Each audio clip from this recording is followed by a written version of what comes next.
Hello. All right, so this is the podcast, and what we're going to be talking about No, today, excuse me. It's the Goobcast. it's There's a the very big difference there. it's a very huge difference indeed, indeed. So yes, the Goobcast. We're all the Goobers here. Uh, Episode 29 we're at, and we're going to be talking about the Disney announcements. Um, from their like investors announcements. So we're going to be talking Star Wars and the Marvel stuff. And I would suppose that we're going to talk a little bit about the Pixar stuff. If anybody wants to chime in on that. Um, so yeah. So And we have a special guest, our friend Pearl. yes, indeed. Say hello. Hello. Hello Yeah. there. Hello. Hi there. Welcome. Thanks for joining us. Happy to be And here. also, we're sorry because it's for being in this podcast. We're sorry for you spending your extra time out of your day. Should I go? Should I go? Look, This, look, this no, might be. please don't. This is gonna be 2 hours. You're not gonna ever get back. So. Oh, It's okay. We'll be happy mailing you to a check. In is it gonna be bigger than the stimulus check? in the 20 Yes, it's gonna be $600. It's gonna say More, like it's though? coming from the government, but it's totally coming from us. Yeah, we'll pay it back in increments for 20 years to make up 600. Fair. I'll take it. You know, this is how our audience knows that we're desperate. We're starting to bring in all the celebrity cameos, like Pearl. You may have remembered her Hilarious. from the Among Us videos we've never posted. Oh my god. I did the Probably. I did the Aggies with you guys too. I'm not sure if those are on the YouTube videos. Yes, there is actually quite yeah. So if anybody is paying attention to the visual aspect to the YouTube channel, and on the background there's these drawings that a group of us are doing, and one or two of them actually I think two of them at this point is some drawings that Pearl has made. If you remember the Halloween episode, she was doing kind of like a Donnie Darko drawing, and then we switched who was doing the line art and who was doing the color. So I was coloring her line art for the Donnie Darko character, if I remember correctly. You mean the big rabbit? Is that what it is? I Yes. haven't seen it. Oh, that's cool. That's the yeah, that's the one. So yeah, you have technically seen her in that weird way. That's exactly how I look in real life. That was a self-portrait. That wasn't Donnie Darko at all. Clearly. But yeah, like that's and yes, everybody's here. So there's D. You remember him, Carlos, Apollo, of course me. So yeah, everybody's the usual suspect. Pearl is the special guest. We are all pretty sus. Noob it- goob. Noob goobs. Indeed. Very sus. Vote out now. Okay, fine. I'm leaving. You're voting yourself out. Yeah, exactly. You can't. I can't trust myself. Okay. So, To the announcements. the Disney announcements. So the one I have on the list. So we got some Lucasfilm stuff. We got Ahsoka, Rangers of the New Republic, Andor, Obi-Wan, Kenobi, The Bad Batch, Star Wars Visions, Lando, The Acolyte, A Droid Story, and Willow. Yeah, I'm Those gonna be are- honest. A lot of these Marvel and Star Wars announcements, I didn't even hear about. Like, I heard about a lot of them, but then there's some of them that I didn't know about the Lando thing, or like Yeah. or like a lot of these Marvel shows. Honestly, I didn't hear any. Like, I heard about like the big ones like Moon Knight and She-Hulk and all that stuff, Miss Marvel, but I didn't hear about a good amount of these actually. Yeah, There's I just haven't. so much. Yeah, there is so much that there is a lot they announced in general, and I definitely agree. There's also things like I think like some of these I don't even know like what is it about. I mean, they're making like a Groot series. I didn't hear about that. I don't like. Oh, I don't right, even in know the why that's Marvel a one, thing. yeah. Yeah. Yeah. It's like to called think I Am Groot, and I'm like, what? What the features fuck? Like, everyone's why is favorite this David a Trainer thing? series of original shorts coming to Disney Plus. Okay, that I can see that just being some really quick 15-minute shorts like One even would if hope, yeah. yeah. I mean, I don't know how much you can like extract from that character. I am Groot. Right. I would love to see just an entire civilization of Groot of Groot people just You'd love talking that, to huh? each other. Like the Star Wars holiday special with the Wookiees and no subtitles. You'd love that with Groot instead. Wait, Watching wait, that holographic porn.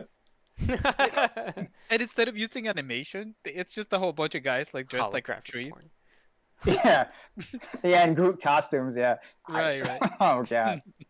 And they just talk to each other like, I am Groot. I am Groot. I am Groot. I am Groot. I am Groot. I think something like that is going to work as a 5 to 7 minute snippet series, kind of like the Porky's thoughts or whatever that was. But I don't really see it as a half hour to hour series. Yeah, right. Seem like that. Or God forbid, like multiple seasons. It's like, oh, season 2. I'm like, with what? Like, what are we gonna do with this character for that long? Yeah, Wait. they're really going crazy with these announcements. It's very interesting. Watch all the episodes for I Am Groot season 1, 2, and 3. They will just name I Am Groot. Hey, did you watch the Hey, what episode time for is I it coming on? I Am Groot. It's like, what? I supposed to decode the whole thing? Am- So okay, so Did you eat my real Pringles? quickly, I am like that's the end. I'll go over all the Marvel ones: the WandaVision, the Falcon, the Winter Soldier, Loki, yeah. What If, Miss Marvel, Hawkeye, She-Hulk, Moon Knight, Secret Invasion, Ironheart, Armor Wars, Guardians of the Galaxy Holiday Special. Oh, of course, I Am God. Groot. Yeah, yeah, they're and doing then it. yeah, they're doing it. And Pixar is coming out inside Pixar, Soul, Burrow, Pixar Popcorn, Doug Days, Cars, Win or Lose, and then I guess I'll go over some Disney ones. Hocus Pocus 2. Of course they're gonna. Okay, of course they're gonna do that. Crazy. 3 Men and a Baby. Okay, of course they would. Safety. Why yeah. are they going back to that? Yeah, Are I you don't kidding? know. Yeah, what a gem! Like to go back to that. Right. How are they going to God. expand on that universe of 3 men? the My God. Keenan Lowe Project, Greek Freak, the Chris Paul Project, Flora and Ulysses, Cheaper by the Dozen, Diary of a Wimpy Kid, The Ice Age Adventures of Buck Wild, Night at the Museum, What? yeah. The remake? Oh my God. I didn't hear about so many of Yep. these. Wow. Like, this Yeah. is. Cheaper by the dozen. They're Yeah. doing cheaper by because that Which they already remade, and then they're remaking Yeah. the Ben Stiller classic Night in the Museum. Oh my God. Chip and Dale Rescue Rangers, Pinocchio, Peter Pan and Wendy, Disenchanted, Sister Act 3. What? Oh yeah. Oh my It's God! only been It 30 actually years it since actually the has last Whoopi Goldberg in it. Oh, of course, Of it's produced Why by wouldn't Tyler she, Perry. That makes sense. Okay. Like, It all that makes sense seems now. like his quality of film. Yeah. Yeah. Okay, so Walt Disney Animations is doing Raya and the Last Dragon, Baymax, Zootopia Plus. What the hell is this? Owaju? Mhm. Yeah.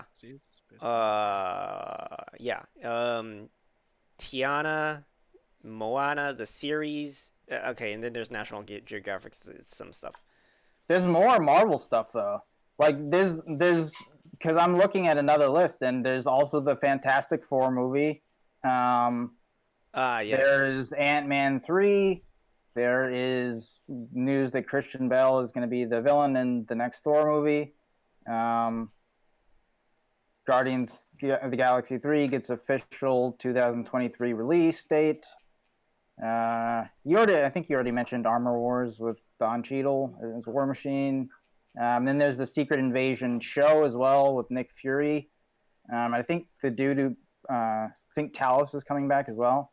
Then there's the Moon Knight stuff with Oscar Isaac, which apparently isn't confirmed that he's going to actually be Moon Knight, despite what a lot of people said. Some of them are so obscure. I have no idea what Moonlight is. Moonlight. People have been wanting a Moon Knight series for a long time. He's kind of like the Marvel, like the Batman of Marvel, kind of. Not as cool, but he's kind of that.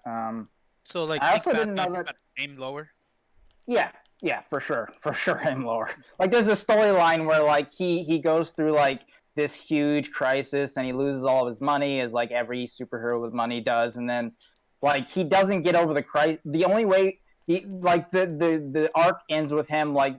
Well, does he come to any like emotional realization or anything? It's like, no, he just gets all his money back and then goes back to being Moon Knight, and that's how it's solved. And that's a lot of his arcs. It's where it's just like, oh, he just uses his money. But I didn't know that other things like Haley Steinfeld is going to be Kate Bishop. That's awesome. Like, holy shit! I didn't know that she was going to be like. That's Lady Hawkeye, by the way. So I had no idea. That's super cool. And then I guess Miss Marvel is going to be in Captain Marvel 2, as well as Monica Rambeau.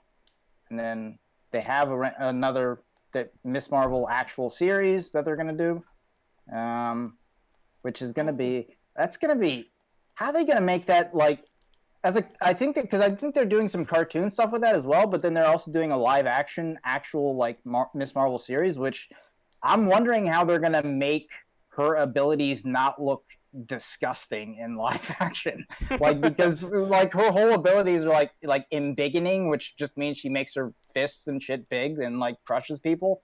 And I'm very interested and a little nauseated to think about what that will look like. Yeah, because there's gonna be a little bit like body deformation, right? Yeah. Huh. I don't know if you mentioned the What If stuff as well that they're doing. Yeah, there's What If, but it doesn't explain, unfortunately. Right, it just gives like glimpses of like Peggy Carter as like Captain America and like all this other stuff. But it's not gonna be like all animated. All animated. Yeah. But I think they're using the same. They're using the actors from the MCU to do the voices. Right. Yeah. It's gonna be the last time we get to hear, basically. Chadwick Boseman's in it. Boseman, unfortunately.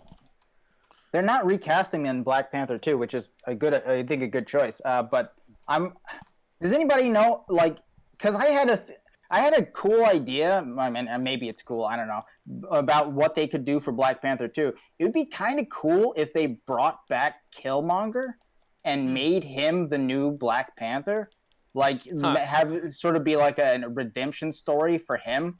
Because like I could, it'd be feasible that like with Wakanda's technology that they could like bring him back from the dead, but like maybe he's like almost like Winter Soldierish, where he's like, you know, he's still fucked up, he's got a bad past, but he's, I don't know, he feels indebted or something, and there's that sort of crisis of conscience with a new Black Panther.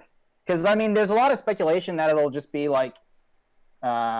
Shuri, Black Panther's sister, that will take over because that happened in the comics. That sounds less interesting to me than like maybe bringing back Killmonger or something. But yeah, somebody with the actual conflict.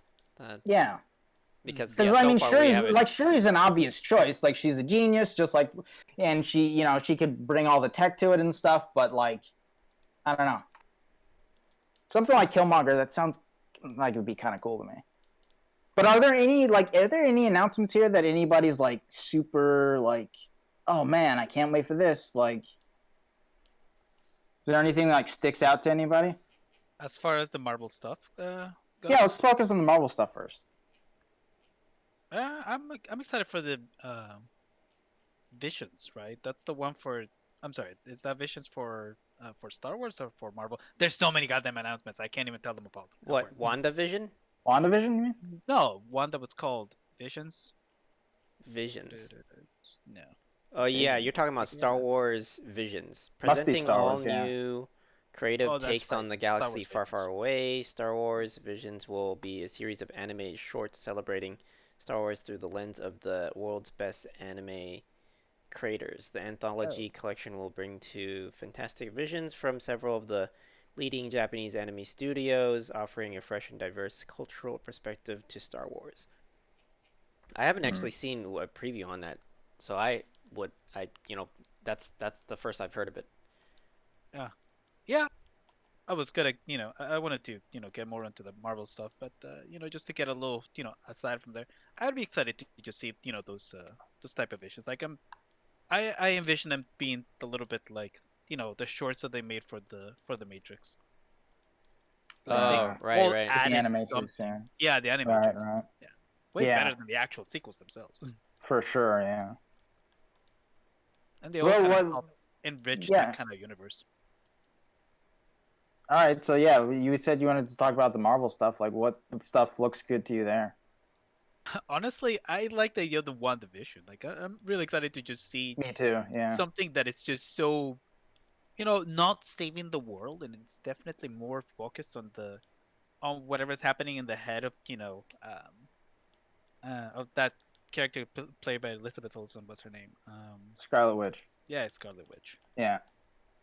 And there's a lot of there's a lot of speculation that this is going to be like the MCU's version of like a House of M type thing, where she's maybe even unknowingly like creating a universe or somehow bringing in like things like the X-Men or something, or setting seeds for that. Yeah, but even apart from that, yeah, I'm pretty interested to see that series, because Scarlet Witch has always been something where I've talked about where, like, in the movies, every time you see her in the movies, she's like slightly more powerful, but they're not really explaining her abilities. Like, so anyone who doesn't know the comics is like going to be like, but what does she do exactly? Like, we've seen her fly, Right. we've seen How her like do we have explain it? telekinesis on all these sort of things, but like she has like this weird like probability based like magic, which sounds really fucking stupid, but it's like basically her ability to manipulate reality at like different levels. And is so to see her in her own series, and then we know that she's going to come back in Doctor Strange too.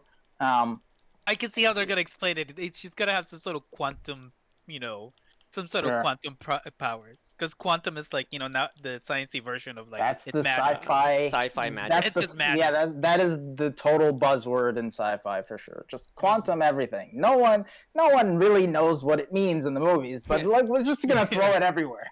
Science garble, gibberish. Well, yeah, we're gonna conquer that enemy with a quantum pizza. Quantum pizza. Yeah, I mean Ant-Man 3 is called Quantum Mania. Like that's the title.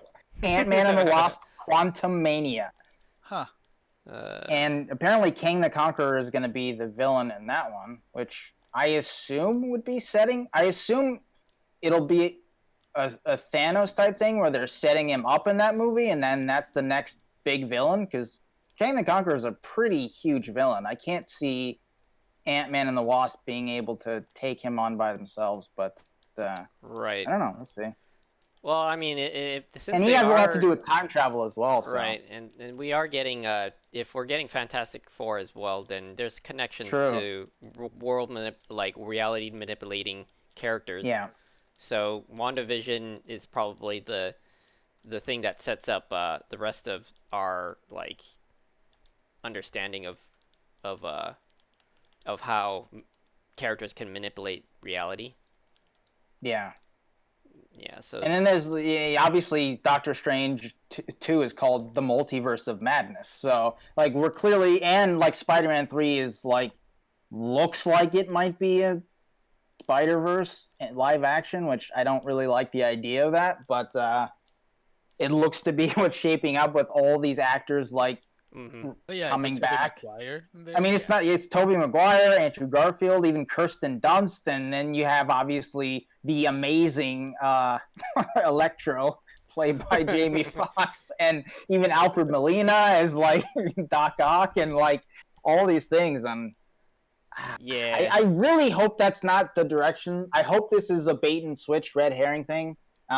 I really do, because Yeah, there's a good I chance feel like of they it. could do so many cooler things with Spider-Man 3 than just another, most likely, lesser version of a Spider-Verse movie, because we already have one of those, and it's really, Right. I don't see them topping it, honestly, but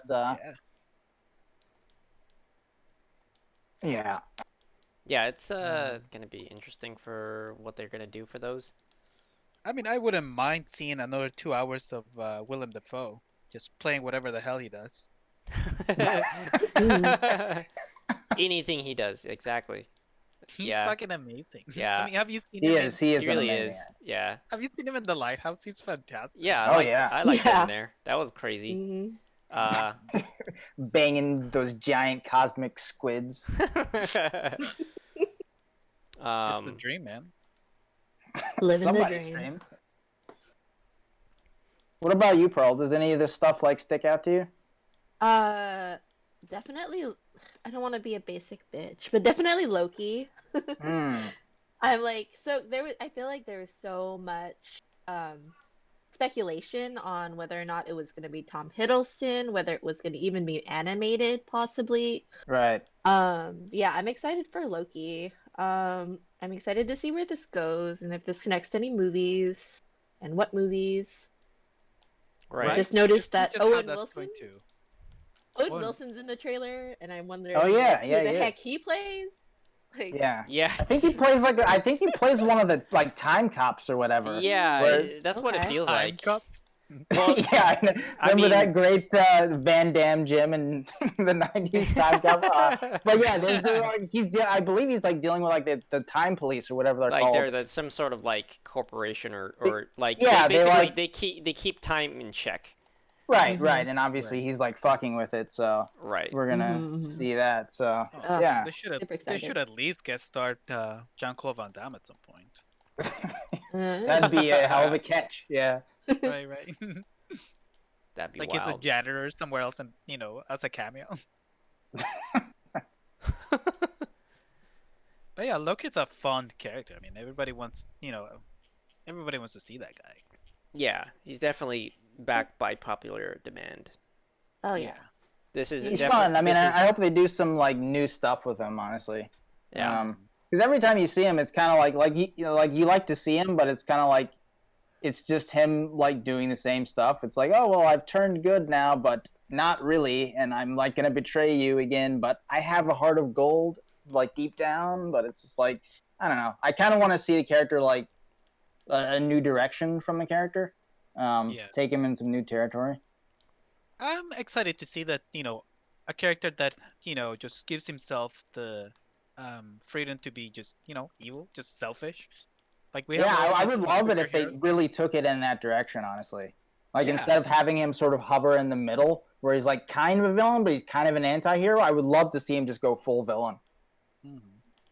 But I wonder how that. Like, I'm really curious to know how that drives plots. Like, what? Yeah. Like, well, what is he up against then? If he's a villain, Right. then who is he up against that is probably going to be worse or even more Probably- tricky? Who's going to probably- out trick? I don't Loki? think honestly it's gonna be the way that I see it. It's gonna be Marvel's Doctor Who. So you're just gonna get like these series of him could going see from that, different yeah. worlds, and then you just have pockets of stories that he's in, and then he's causing his own problems. Like his villain is actually him.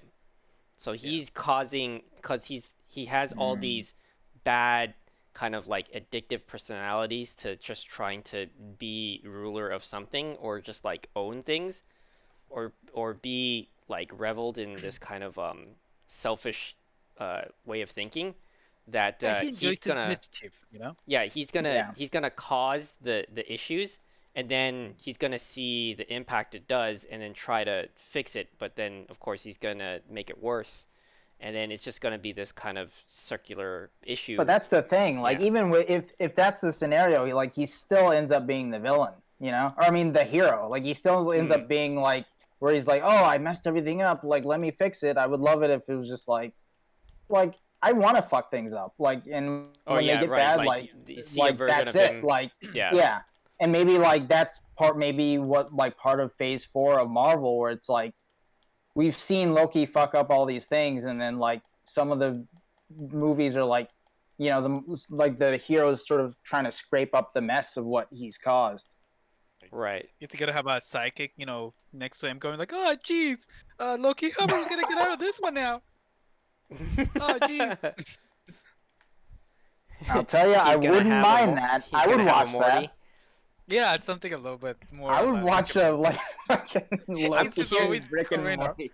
I'm curious that maybe he's being tasked to like unfuck the things that he fucked up, Yeah. Hmm. because he looks from the trailers, he looks like he's a prisoner. You know.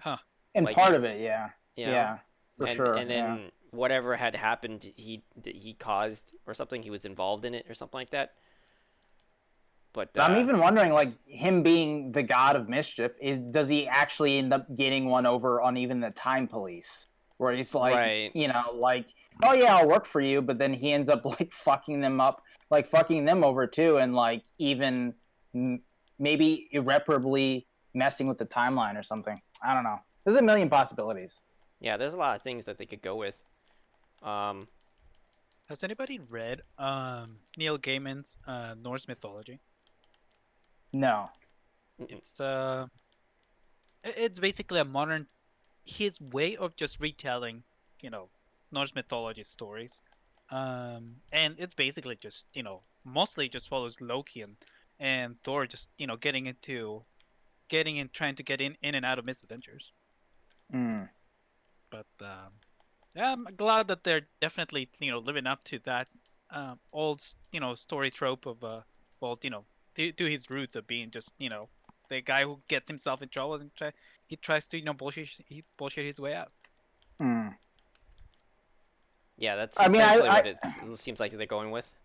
I do like that Marvel is, because like obviously like earlier on in the MCU, and I mean honestly until pretty recently, they were killing off a lot of their villains, and people had like a lot of problems with that, myself included. Where it's just like, like the comic arcs of these villains is cool because the villains will get like, the heroes will stop them, but then the villains will come back and they'll be like worse, and they'll maybe, like, say like with Daredevil with Kingpin, like he comes back in the second season and now he knows who Matt Murdock is, and now he like orchestrates the release of the Punisher, and then he comes back in season 3 full force with like Bullseye and stuff. I like seeing that, and I like that they're like, now they're with some of these announcements, like they've announced that obviously they're bringing back Loki, and then they've announced that they're bringing back like even Baron Zemo from Civil War for Falcon and the Winter Soldier, and then they're also bringing back like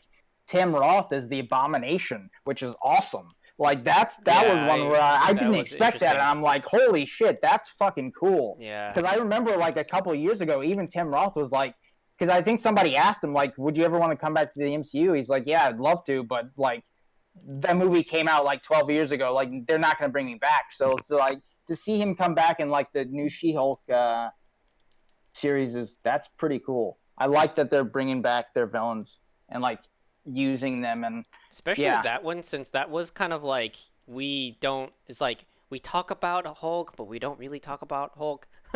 Exactly. It was kind of a weird like, yeah, that's that cousin that stays in the corner. We don't talk to him much. But we associate with his aunt and uncle. They show up all the time, but he doesn't show up. Yeah, like the character who is like the father of the love interest, the general. I was surprised that he showed up when he showed General up in the Ross, movie. Yeah. I was all like, oh, yeah. So we're acknowledging that did happen.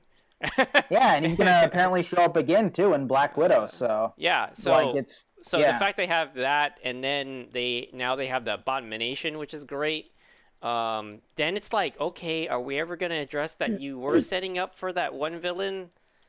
So if you Oh, remember, yeah, the legend, yeah. yeah, like where a little bit of Hulk's blood dripped into the wound The on his dude's head. head, Yeah, yeah. exactly. Yeah. And that's how I guess he'll get his powers. But anyways, the fact that they had that whole thing and we're not using it at all. I'm all Yeah. like, are we ever gonna acknowledge that ever happened? And then it'd be Right. funny if it turns out that he's like one of the bigger bads. That would be Yeah. so funny, to be honest. Like, damn, talk about Well, slow they burn. are. Yeah, I mean, yeah, and I don't think it was in this announcements, but I think they are gonna do like a MODOK thing as well. Oh, okay. Series, maybe shorts or something of You know, for that'd be MODOK to nice like if bring they it in. just if they just went in instead of bringing out make him be MODOK and make that be Yeah. part of his thing. So that would have been great. To actually acknowledge that movie existed. Yeah. Because that's such a funny thing. We don't talk about that. But What about you, D? Is there anything that you like kind of zeroed in on for the Marvel stuff? Marvel stuff. It's kind of weird, but like, I want to see how the Fantastic turn out. I Yeah. know that Mousetrap they've been constant, but I want to see how the will out. Unfortunately, you're kind of Cutting in and out for me. for me as well. Can you say that again? Yeah, I want to see how the Fantastic Four movie. The Fantastic Four movie? How it come? Yeah. You want to see that one? Okay. Yeah, just the MCU compatible one. Yeah. Yeah, I hear you on that. Yeah. That's been definitely that is a team that has been very poorly represented in the films. Yes. Obviously. And definitely they need their day in the spotlight. So, yeah, and they're so important to the Marvel universe. So it would be it'd be nice to get them in there and hopefully do some cool stuff with them. They've been recasted already? I don't know. I don't think. I mean, I'm sure they're working on it, but I don't think that they've haven't- announced I don't any of think- the yeah. cast. I don't think there's any announcement for the cast at Okay. all, unfortunately. Curious. Yeah. It is very curious. Honestly, when they announce the cast, it's just gonna give a lot of hints anyway. So, they're probably gonna hold back on giving announcements on that since it's too soon to tell.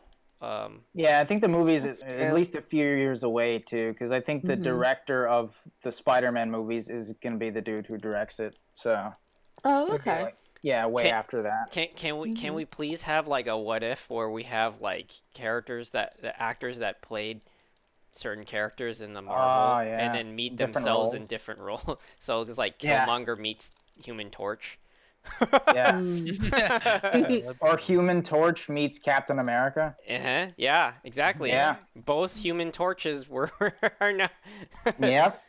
played by another Marvel character. Marvel actor. right. Yeah. So, yeah, I want. Can I please get that? I want that. Yeah. That's hilarious to me.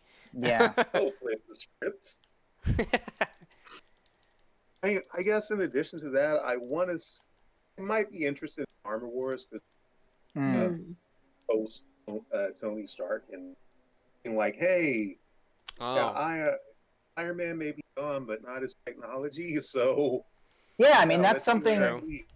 Because I was always wondering about that because like in Iron Man 2, that's like kind of the whole thing is like he has his rival with like Hammer, who like is basically replicating his technology, and that's how like the War Machine suit is made. And then like Rhodey takes it to the Air Force, and I'm like, why wouldn't they be like mass producing these suits? Like, is it that they like even their scientists can't figure out how to do it, or like what is it? Like they can't reverse engineer it, or what? Like They So- It's patented the it. Steven Hillenburg problem. We can't make Yeah. SpongeBob spinoffs unless the creator is yeah, and like I mean, even in Luke Cage, we saw a little bit where it's like Hammer was making the bullets, that were like used to kill or to like try to kill Luke Cage that could like penetrate his skin. So they've kind of, it's like kind of been in the background where it's like all this technology that is either Tony Stark's or like based on Tony Stark's has been like in circulation, but we haven't gotten like a focal point on it yet. So yeah, it'd be pretty cool to see. Also, in the next Spider-Man, they did announce that they're putting in a cameo appearance of Daredevil. Not nice. acknowledging necessarily the Netflix That's one. Oh, It's still in the rumor stages. it's a rumor, yeah. But there's like it's getting like the rumor is getting stronger and stronger based on like the person that like spoiled it. yeah. Mhm. You know, like how there's certain people that have like said things that, oh, this is gonna show up, and it's a rumor now, but other people see it like when they like it becomes true. You know what I mean? Like there's like their track record is pretty high, so there is maybe some like more seeds that they're gonna be building towards something else, but yeah. I mean, I hope that they because obviously there's been a lot of rumblings about rumors as well, but like a lot of rumblings about the Daredevil show coming back because it's been almost 2 years since it ended, and that's when Netflix's deal is up for those properties. Right. But I mean, I don't know. Like with that, like assuming that one is true, like I feel like I would hope that Marvel would just keep going with that, like with that same continuity and those same actors and characters that they created there. But their kind of track record for that shows that when they have full control over property, they tend to just recast and start new. Right. So Plus, it that'd kind be of sounds like they unfortunate. probably just kind of want to, sweep the Netflix TV shows under the rug. Yeah. Yeah, there's definitely a chance like that. I mean, we already seen what they did with Agents of Shield, and they just didn't like the people that like, I don't know, there was something specific with the people leading them making those shows on television that they were trying to there was like some creative differences or something like that was happening. Yeah, but at least with Shield, they were able to like continue and then like finish the series the way they wanted and like not totally retcon everything. They just made it a different timeline. That's all they did, and that's fine with me. Like, because the series ended up great. But yeah, I mean, I don't care. There's a million different timelines. I don't care if it's a different timeline. I just hope that it's like if they were to bring it back, that it wouldn't just be like, oh, we're bringing it back and Charlie Cox will come back as Daredevil, but no one else. Like, that would suck. Yeah, but even though Daredevil is my favorite of all the shows and arguably the best of the shows, Yeah, it would just be very jarring to see that show being the only one that actually Well, I has mean, any even if it's only, I mean, because like you don't really need to bring back Luke Cage and Iron Fist. That's fine. Like, but like it's, I mean, like even if, yeah, but like like even if it's, let's say it's just Daredevil. Like I would love it to see those same actors in that show come back as the same characters, and then just to sort of go, okay, here's season 4. Like it's been like 2 or 3 years, but like here's the 4th season. Like it's not like, oh, let's start anew. Let's show you his origin again. Let's give you like a whole new continuity. It's just like, okay, this is the show like where you left off a few years later. Like that's it,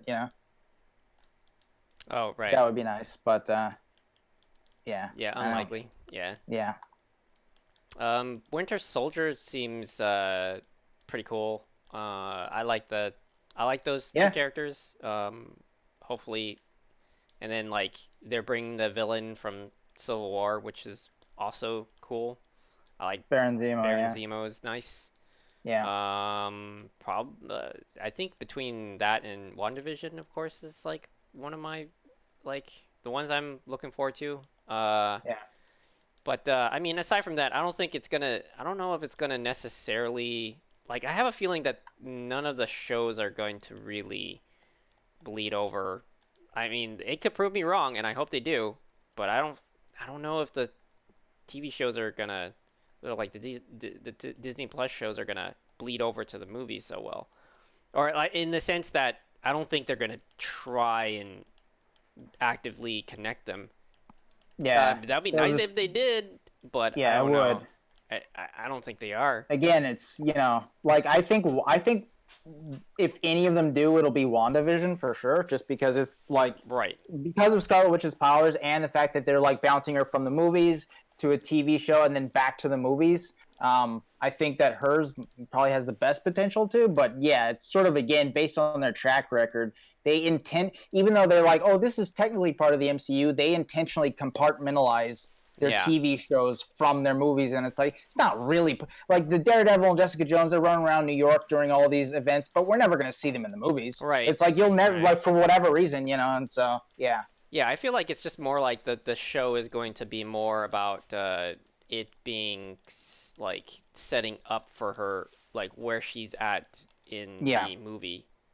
Like that's what we'll end up with. Yeah. That's what it feels like that they would end up doing, because I can't imagine how more complex they would. It would be just basically the simplest answer for the production is the best answer, because they're not, if they do it too interconnected, then there's going to be bound to be some sort of continuity mess up in the down the line, which I'm okay with, because there's just going to be too much. I mean, it's not like it for hasn't them to happened write. before, Yeah. Like, I would prefer good stories and some continuity mess ups to like, just kind of like playing it more safe and then like, but sticking to the continuity. Well, what I'm saying is like, there's gonna be like issues where like, I don't want them to run into that. It kind of messes up the immersion in the sense that, oh, XYZ thing happened, something really important happened during the TV show, but the character never mentions it or doesn't look it looks completely unfazed in the movie. Right. I'm concerned that could happen if they connect it too close to if they try to attempt to connect it too close, which kind of segues into the other thing, is that Star Wars, because they don't have like those visions in mind, like those goals in mind, we'll have things like, oh, the clone, like, we have episodes 1 through 3 that like Vader or nothing else gets mentioned during episodes like 4 through 6 about Vader's association with C-3PO and his association with there's also even the association with Ahsoka, and like you got these people that they should have been pretty important part of their lives, but they don't have a moment to even recognize the situation. So it's just like these really weird like lapse of logic in terms of character development that like why should I bother watching these shows if it's just kind of this afterthought. So I feel like that they're gonna try their best to say, here, this is more of a setup in the sense that this is why we meet Wanda in Doctor Strange. And we're not going to have like an important, like huge, like character driven plot point that you need to watch the show for. Because to be honest, like, Captain Marvel, as much as that set up the next one, it really didn't. Like, you don't need to watch Captain Marvel at all to get any idea. Like, if anything, you would have understood this in Spider-Man. Guess what? Spoiler alert: Nick Fury was not actually there. Ho ho ho! And you would have known that. Like, I mean, you tell me you didn't want to see how Nick Fury got the scars on his fucking eye from the cat scratching him? That wasn't riveting to you? Like, that was so important. I mean, that was the last time he ever trusted a cat. Well, True. if anything, the ending of that Spider-Man Far From Home, where it's like, oh yeah, it turns out Nick Fury's not actually there. It's the Skrulls, right, pretending Yeah. to be him, Mhm. and then it's like, but that's like an Easter egg kind of thing. It's so Right. not important to know. Right. Who cares? It's like, Yeah. Versus, Yeah, I mean that's why it versus- was like a separate stinger instead of like an integral plot Exactly. point in the movie. Yeah, and then there's things like that is the opposite to that, where I would say Civil War might be important to actually know a little bit about Iron Man and a little bit of Right. Captain America, because that really kind of just like connects like these characters and why they're all kind of intertwined. Like, why do we care about Winter Soldier so much? Because he's somebody connected to Captain America's past.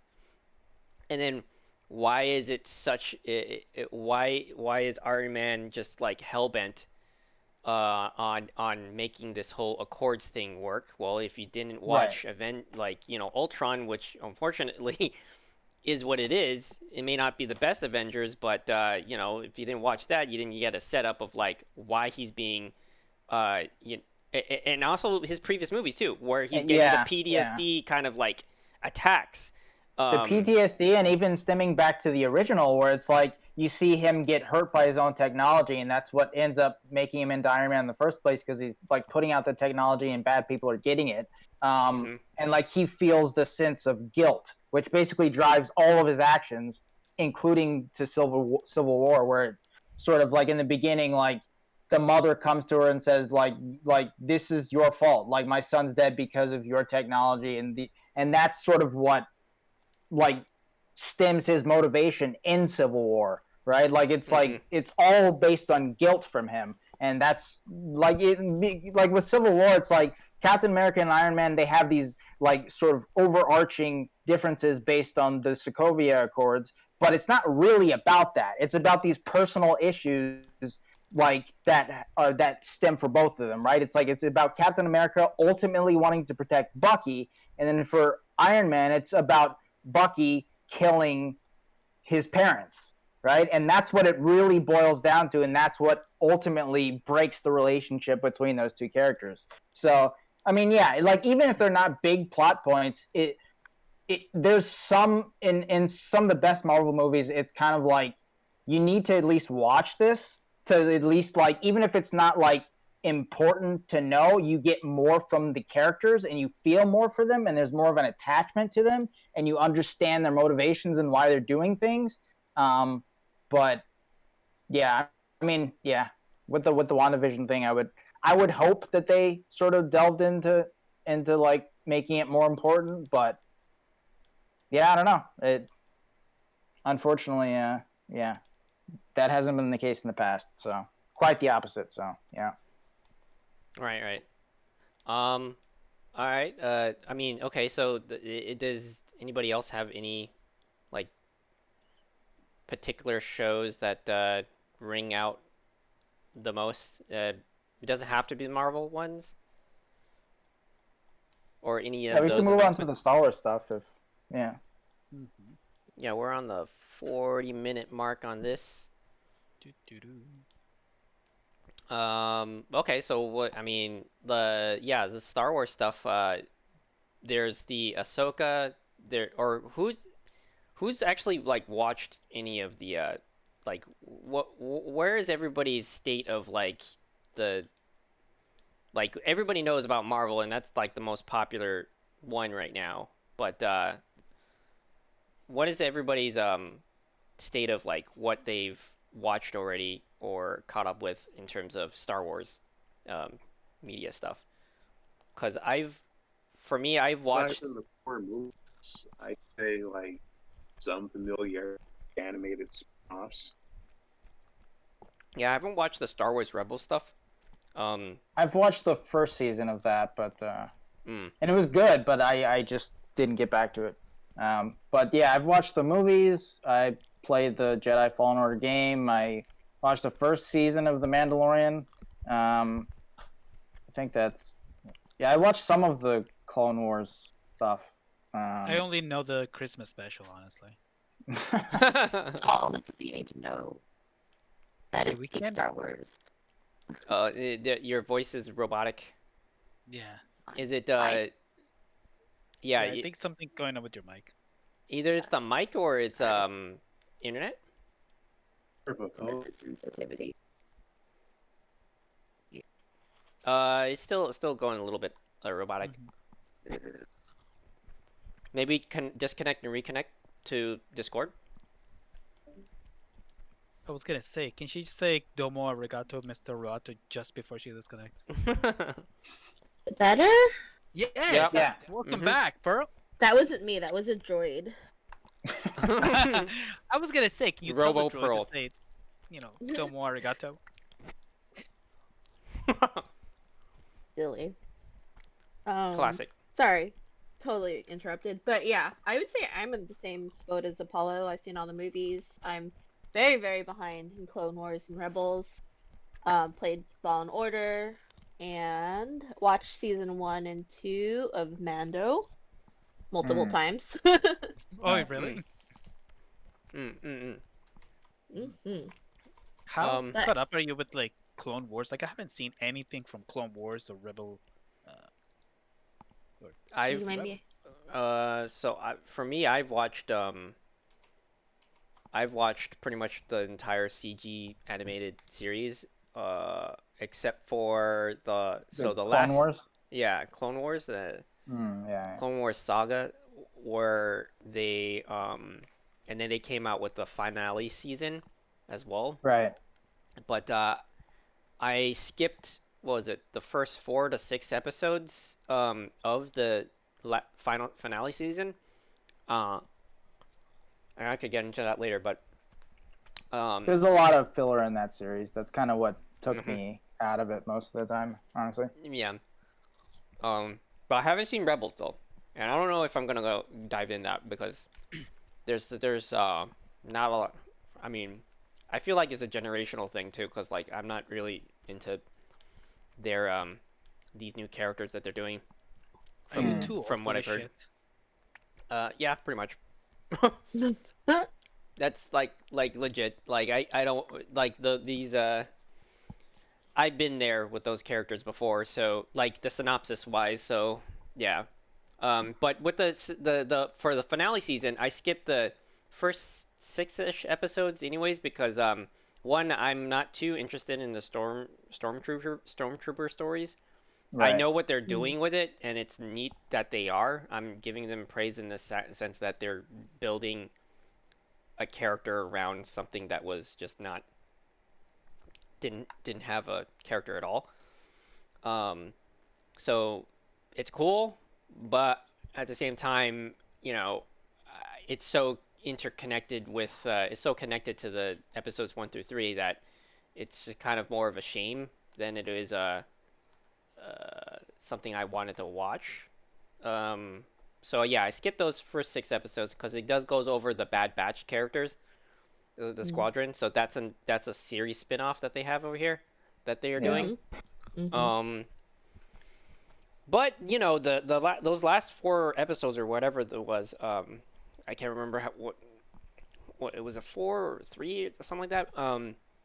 But that one to me was like, man, the best Star Wars that I've seen in a long time because like it actually does a better job of like making the downfall to Anakin becoming Vader even more impactful, just because she, like, if you watch the series prior to the finale, it would have been better to have her character in the episodes 1 through 3 because she's the only one out of all the Jedis that actually questions the Jedis without influence by Palpatine or any other Sith leader. She just experiences what it's like to be a Jedi in the war, and that's it. And she leaves the Jedi Order because she's being blamed for somebody's basically the synopsis is that she got blamed for something that she wasn't involved. Turns out there was another person that was like, what's the word I'm looking for? Putting the blame on her essentially, or whatever, using her as Framing a her? scapegoat. Being Yeah, framed framing. for it? Yeah, framed. Yeah. So she's being framed by somebody, and then her trust in the council had been broken because of it, because it's just pretty much she got excommunicated from the order because they thought it was her. Right. And when they discovered the true identity of the person that did it, as much as that they were giving her the chance to, come back with open arms, she was so disenchanted that she refused and didn't come back to the Jedi Order. And it was like this deep kind of scar between her and her master, which is Anakin. And Anakin at this time, because of war, they were they're instead of giving him a proper apprentice, they're kind of just doing it because they needed the people. So he wasn't even at master rank yet, or and everybody agreed that he wasn't ready. But he's been the most successful, most confident, and he has all these titles of like being the one and everything. That brings the force to balance. So they're just like, all right. They're all like, well, we have all these doubts. It's probably not a good idea, but we're gonna give you an apprentice anyways. And like Yoda, his kind of thinking is that we need somebody with a certain qualities that will maybe serve as a way to set Anakin in the right path. And they chose her for her qualities, and it's sad because that's a terrible idea. Yeah, bringing an apprentice to guide the master to the light. It was. That's the thing about the Jedi Council. In that way, it's not necessarily that. It was more like because she had a question, she questioned things, and she wasn't hot-headed like him. She wouldn't be fazed by the way he works. Right, and then he needed somebody to stop him from fucking just going apeshit all the time, because he's the type of person that's so aggressive in his like ways of tactics that he needed somebody to protect. Because if he's putting his life on the line, he will do anything, right? And he needed somebody to be there to be like, oh, I have to protect somebody now, so now I have to think about not just my life but this person's life too. So he's not going to make risks that were unnecessary, right? And that's one of the main reasons between the conflict between him and Mace Windu is that Mace Windu uses Vapad, which is like the style of lightsaber combat and like force using, which uses like the dark side and the light side, but like he's the only one that can use it. And so like he's seen other apprentices like fall to the dark side and have anger issues like Anakin, and that's one of the main reasons why he doesn't like him. And like in episode 1, they obviously showed like he was like one of the main objectors who was like, this kid shouldn't be a Jedi. Like he's got too much like fear and anger in him to be this. But so yeah, it's pretty interesting. I guess that they go into that. Yeah. So I feel like if you haven't seen, dive into. If you haven't seen it, so the animated ones is definitely like has the not so much Rebel. I haven't seen Rebel, but the animated 3D version has a lot better context to the his eventual change, and it's honestly even more sad because near the end it connects with why Darth Maul exists. But again, it's a weird context.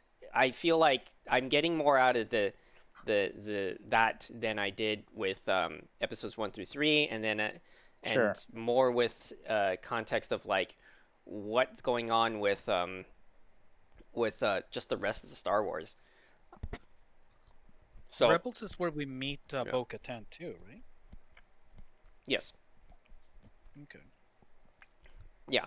That one is it sets up the it's Dark Saber, Mandalore, all that stuff. Yeah, that's where they started that. It's where we understand the Mandalorian culture, and then like we get an understanding of like where that fell apart. So there's a lot of story there. I think it's more connected to like everything surrounding the movies, but not specifically the movies. Mm-hmm. So what are announcements that like people are excited about from Star Wars? I'm hoping that honestly, there's a lot less. There is a lot less. Like I don't care about Bad Batch. Like Obi-Wan Kenobi, I don't really care about. Andor is okay. I get it. We're hopping on the Rogue One train, and it's nice that. I mean, I guess. Why do we need to see another fucking rogue like pilot who's like badass or whatever? Like, I'm like, I kind of liked it when it was just like, okay, this dude's in like one thing and then he dies and that's it. Like that's his whole story. Like, I mean, I guess it'll be cool if like we care more about him. But like a little bit of like what we got hints from in Rogue One, that the fact that the rebellion is not so squeaky clean. Like they are a guerrilla warfare. They use guerrilla warfare tactics, and where they get to in this TV shows we finally get to play around with like the more dirty tactics that they take. They get to take more of those risks. And hopefully we see that. I mean, but like we saw with Rogue One, that like that movie's supposed to be a war film. But then they like totally reshot it, and like it's still, I still like the movie, but like it was not that at all. Just because Disney wanted to make it family friendly. That's my one thing. I really hope, and I'm afraid that that Disney's not gonna take the risks that I hope they really take in those. Shows. Yeah, same. Yeah, I think the biggest problem with all of Star Wars right now is that they keep on going back. So the only ones that I'm like super excited, I don't like going back in time. I fucking hate all the shit that we're just like retreading over old territory, and it changes the character, but then yet they didn't look like they grew up at all when you see them in the future or whatever is the present time. So it just doesn't make sense. I don't like Obi-Wan. Like I love those actors, and I don't like any of that stuff that we're gonna get, because like it's just like, again, what are we getting more out of it that we already saw from the movies? Like, stop! It's just actually just making it worse. The only ones that I'm like, I'm excited for is the Ahsoka.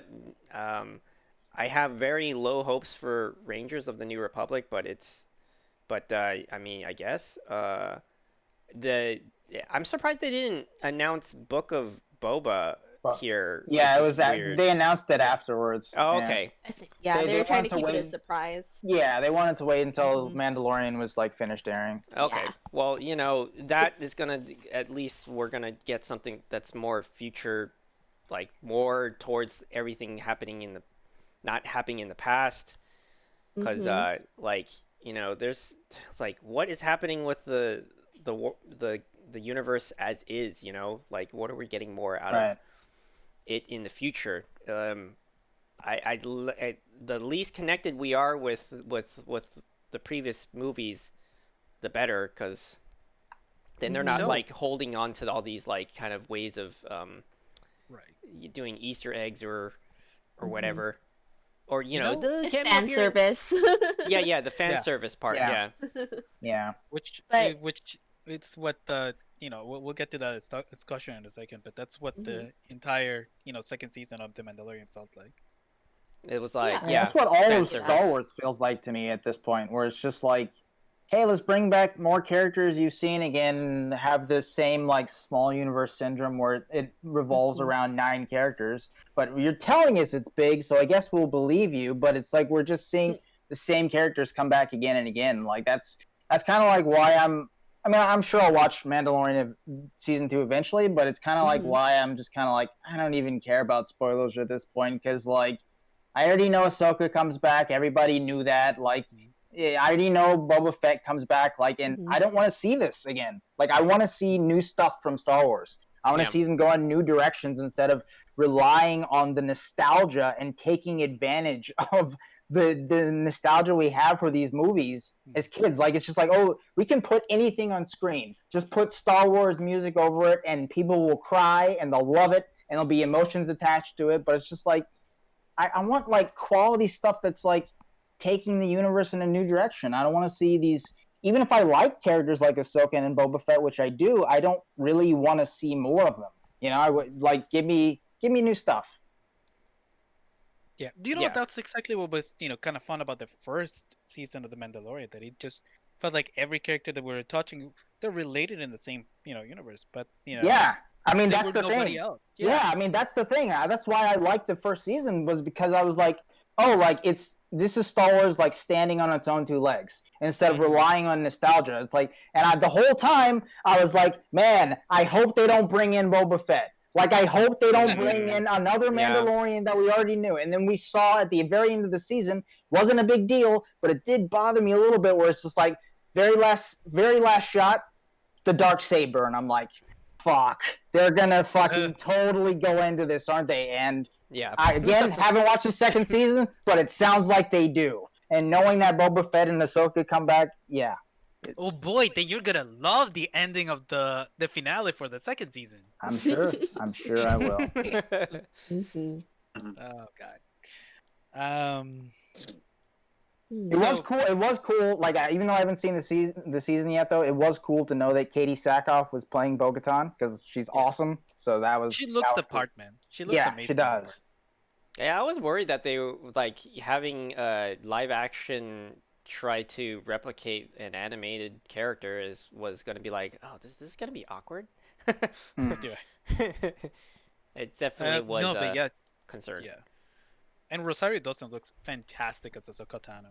Oh yeah. Yep. Oh. Yeah. As far as kind of those cameo appearances, the best one would be for me. I like the Ahsoka and Boba Fett, but then when you get like Luke in there, I didn't like that at all. That was. Yeah, I heard about that. I was like, what? Yeah. Like, what? He's dead. Like, why are we going back to him again? It was like the Han Solo. Like, I actually like Solo the movie, but like way more than most people do. But like, it literally came out like we just saw him die in Force Awakens. Why are we going back to going back to him? You know? Right. Okay, let's jump into that. The fact that we see Luke at in the finale of the Mandalorian. How did you guys feel about the way they brought him back? Well, I mean, it reminds me of Vader's scene in Rogue. That's something I actually did like, the fact that it emulated that whole hallway scene. Yeah, I know. It's kind of makes it's a conflict of interest here. So for me personally, I'm all like, okay, that spectacle was awesome, but then again, I also makes me more frustrated because why didn't we see that in the movies? Which is again, Star Wars as a whole, from the original to now, has that same problem. Like, I read the books on Boba Fett, then why didn't we fucking see him kick ass in Return of the Jedi?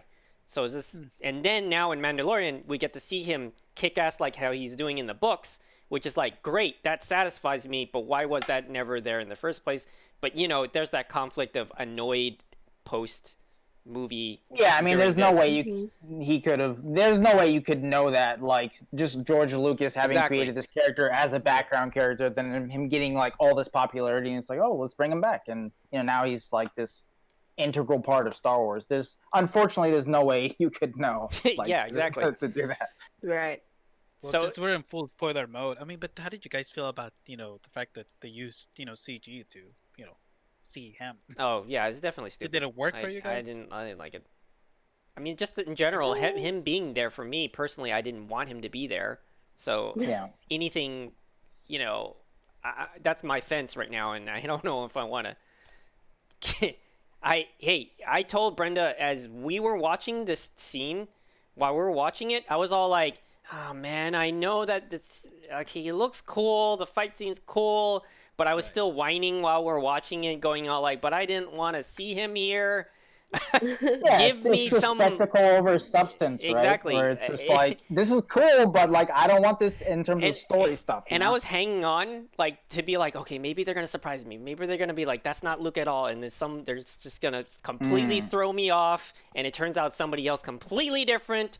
Or then they're like, oh, maybe they did, like, maybe that is Luke, and then they cast Sebastian Stan instead, and they just blow my brains out. Like, I'll be like, okay, then you satisfied me. Sure. But then you see his face, and I'm all like, aha, I knew it. It was gonna go to shit. It's just how you can predict it coming down the line. Like, I don't Yeah. need spoilers. It was very easy to know that they were gonna go that direction. Right.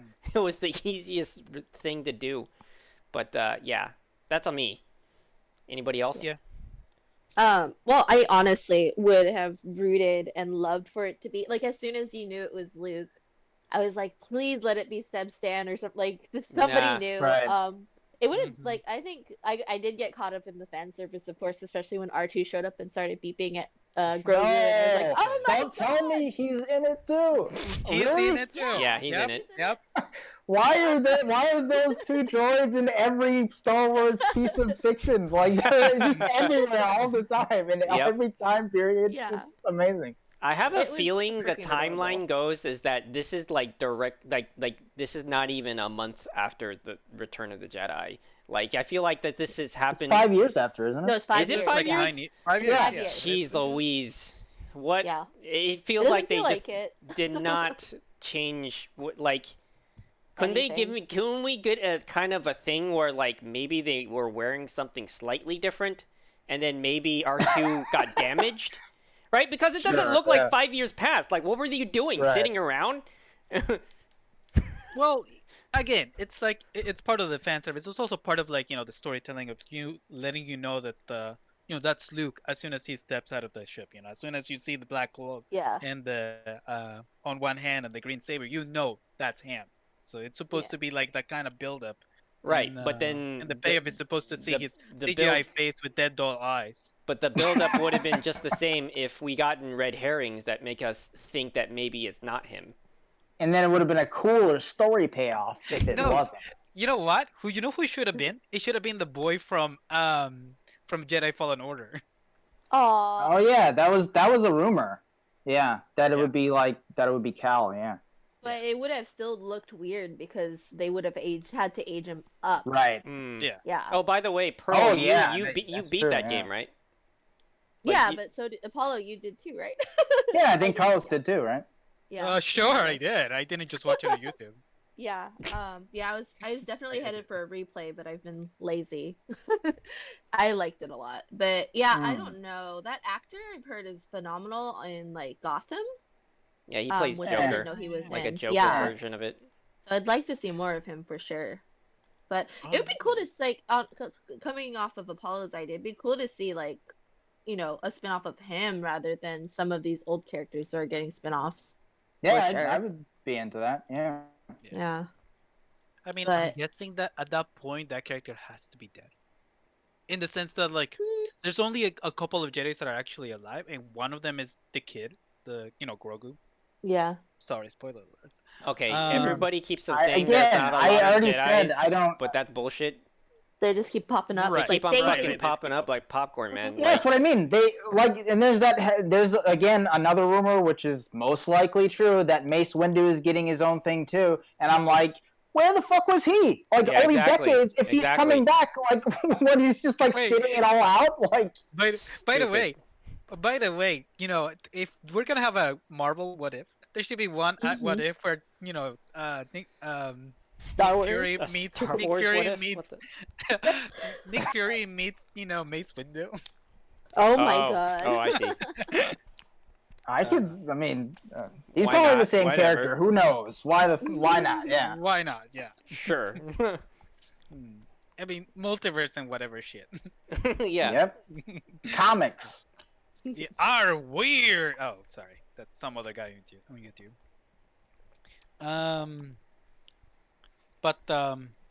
By the way, Yeah, we I don't always represent try to- whatever he just said, and please don't sue us for copyright of some sort of tagline. I don't know that I don't know that YouTubers have copyrights, but whatever. Really? You don't Yeah. think they don't copyright their own stuff, like their own like intellectual property of any sorts? I'm not sure exactly how that works. So yeah, I Well, don't know. you know, there's I been don't- streamers that got other streamers or YouTubers shut down because they use their content. So, yeah, Oh, you're With saying that these? we couldn't say something like "Ooh, cutie pie" instead of PewDiePie? it can happen. Sorry, please don't sue us. I mean, I'm sure it's fine. For one Yeah, thing, I'm- no one's listening, and then the Yeah. second thing is that it's not like every streamer doesn't use like Daquan's like lines and stuff. People like the "What do you mean" and all the Yeah. "Come here, boy." It's Pepe like it's fine. hands. It's fine. Yeah. PogChamp. Yeah. Yeah. I'm just So I'm giving him seeing shit. two shows. I'm seeing two shows on here that don't have characters that we know, as Hmm. far as I can tell, and that's New Rangers of the New Republic will have Mando characters, which if they're not in the movies or anything, they're just like the side characters on Mandalorian. And then I'm Right. curious about the Acolyte. Like, I don't think is that a show that has any that So, It's yeah, features that's- supposed the to movie take. in It's any supposed to take place in their like new High Republic stuff, way? where it's like I think it's set like 1,000 years before the movies. Oh, that's Okay. cool. Yeah. Yeah, that sounds amazing. Yeah, that sounds pretty rad. That's probably the one I think I'm probably the most excited about. That one looks really good. Because, I'm especially curious. because it doesn't have anything to do with the current, That's Mhm. the main reason I'm excited about it. Right. Yeah. Right. Basically, assuming- since they canned Knights of the Old Republic, they're making their own version of Knights of the Old Republic. Right, which I'm Okay. sure they'll cherry pick from plenty. Yeah. I love that. So is it So gonna if they're not gonna cannibalize the movies, they're gonna cannibalize the The books, extended the universe. novels? Yeah, they're gonna do that Right. shit. got And I mean, the yeah, games. yeah. So there you So go. this will have probably like the Siths from the books and stuff. It will have Probably. that. Yeah. I wouldn't be surprised. Got it. They're gonna That's have exciting. yeah, they're gonna have that stuff. They're gonna have things probably, maybe even what's his name? From the game Knights of the Old Republic. Darth Revan. Yeah. That's Revan. Ravon, yeah. So No, cool. Ravon. Ravon. Ravon. Ribbon. Ravon.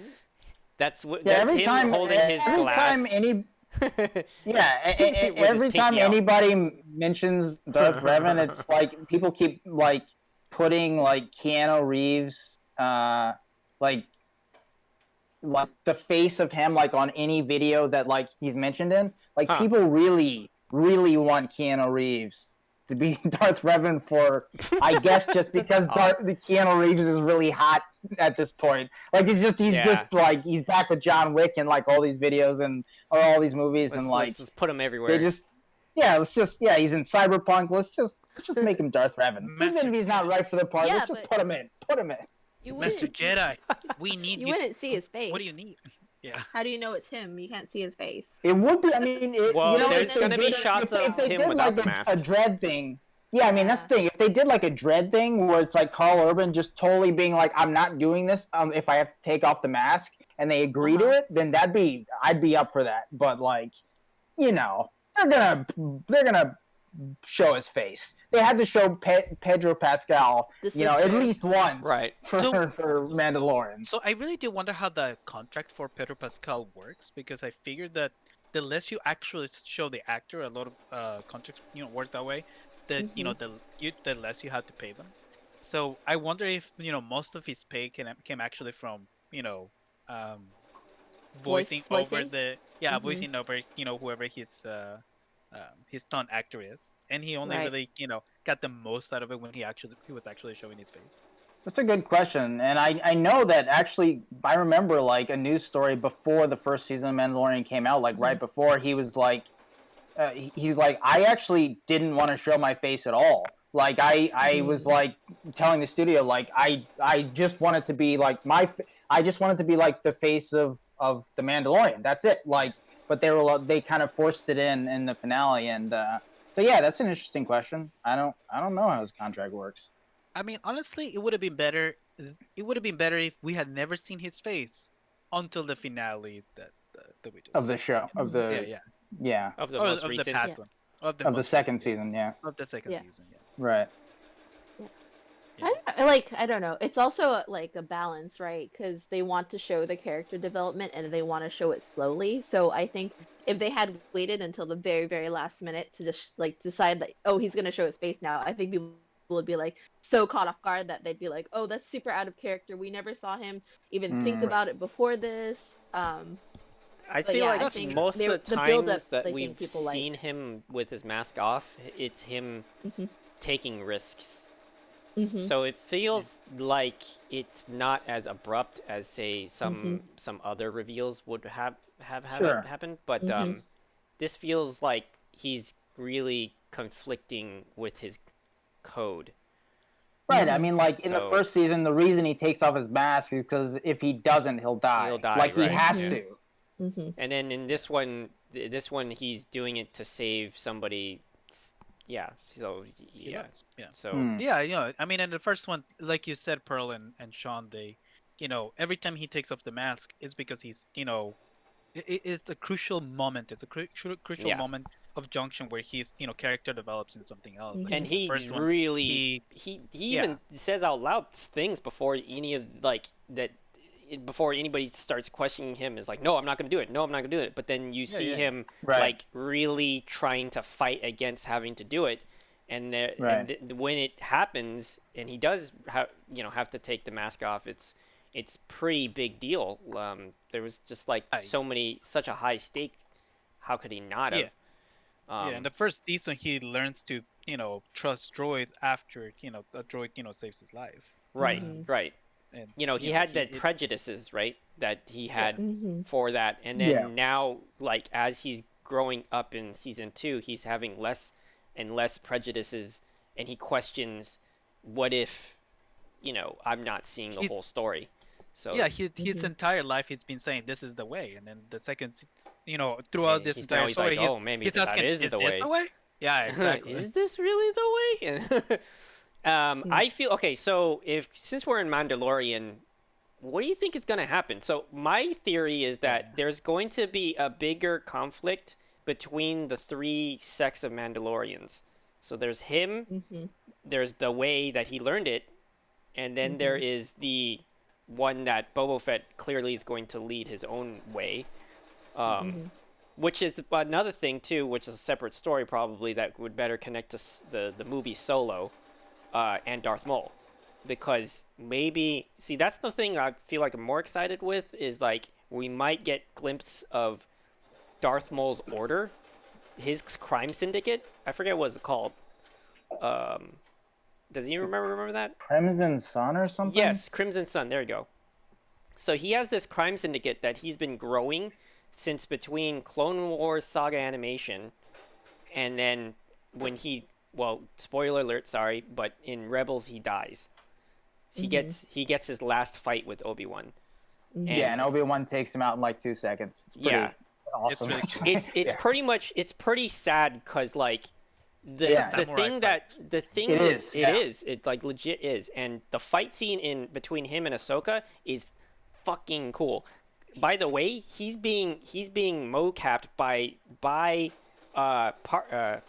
Park. Ray Park, yeah. He's mocapping for the character he played in the first movie. Nice. And so all the moves, like that's actually him with another stunt woman, and they freestyled it, and it was really fucking cool. So like if you're gonna see anything, like if you can drudge through if you can go through all that, man, I respect you to go through all of the animation and then like kind of go through the movie and get these kind of seeds for Darth Maul, because like Darth Maul is probably one of the good things that came from any of like episodes 1 through 3, and then like the animation, and then maybe Solo even, because you actually saw him in the end. So it's like, if there's anything about those animations is that they have like the best action scenes, or like the most complicated, most bombastic action scenes in Star Wars. It's actually kind of weird to see, all the action scenes in the live action movies because they just Yeah, I can't do know. what you Well, can do in animation. like Sean, do you remember those There's a 2D, trailers yeah, the 2D. for the games? Oh, the Like games. for the whatever, like they came out in like 2009. Like there was something like they're the online MMO one, and they were like the trailers. Oh where yeah, you're yeah, seeing, yeah. So like, that Yes, was I remember that. right. You're That's seeing like the the Sith MMO and the one. Jedi, like yeah, and it's like thousands of years before the movies, and they're just doing amazing shit. Like where it's just like, why don't we see this? Like they're just doing Yeah. like one of the best movies I've ever seen in Star Wars is where like, and then one of the second trailers, like the Sith like stabs this Jedi, and you think she's dead, and it pans around, and she's blocking the lightsaber with her hand, like she's concentrated all the Force in her hand. I'm like, that's fucking amazing. Yeah. We've never seen the Force implemented like that anywhere near that degree in any of the movies. Yeah, the studio that Old makes Republic. all of the Knights of the Old Republic MMO, all the CGI, it's probably the best Star Wars content out there.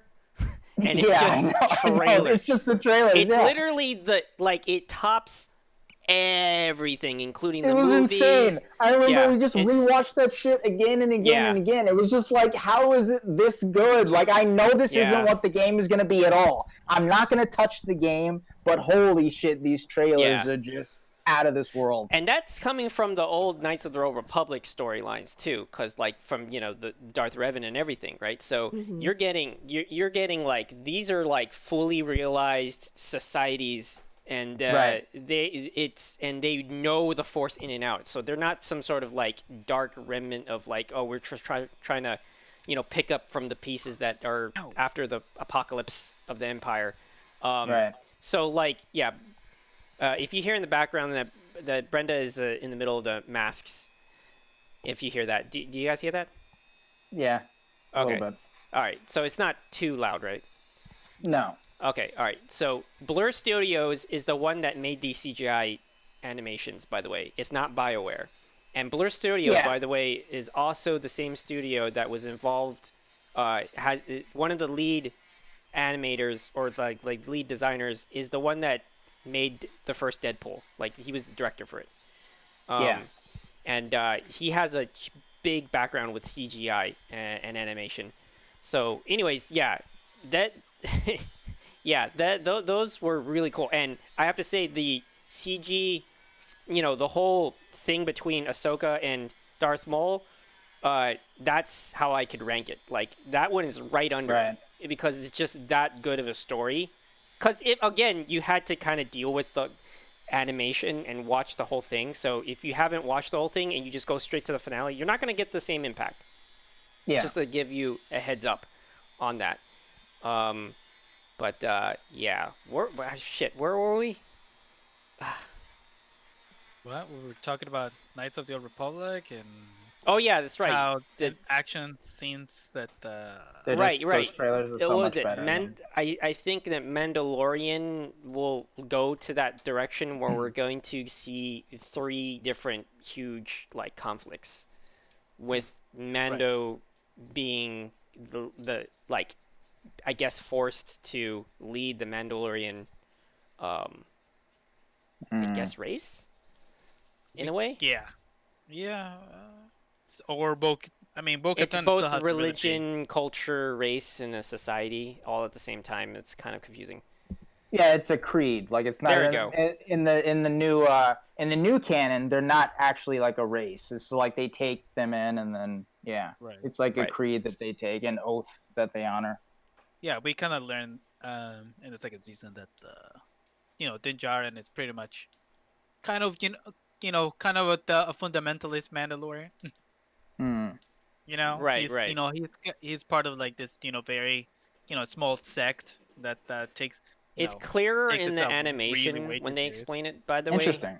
Yeah, so it's clear in the animation. Bo-Katan, if you haven't watched the Clone Wars animation, she was part of that same group that he was, the one that went against the new way of how the Mandalorian society was trying to combine with they were trying to like combined with the Republic in a sense, or be part Right. of the seat of the Republic, right? So because that's the current power that there is, and if they don't, kind of let go of the old ways, then they're not going to survive.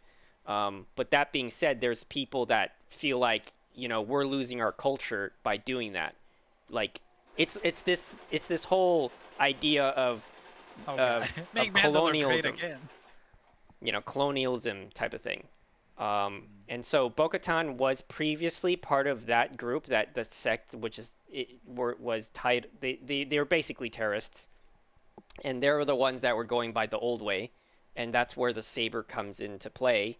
And Mando is part of that. Like, he's part of that older way of thinking. Bo-Katan, in her story, she eventually realizes that wasn't the right thing to do. Like, this was it's the exact opposite. We need to change how we think about living, essentially, or bringing their culture to a new heights. Mm. And then so in Rebels, she has it was her that had the blade.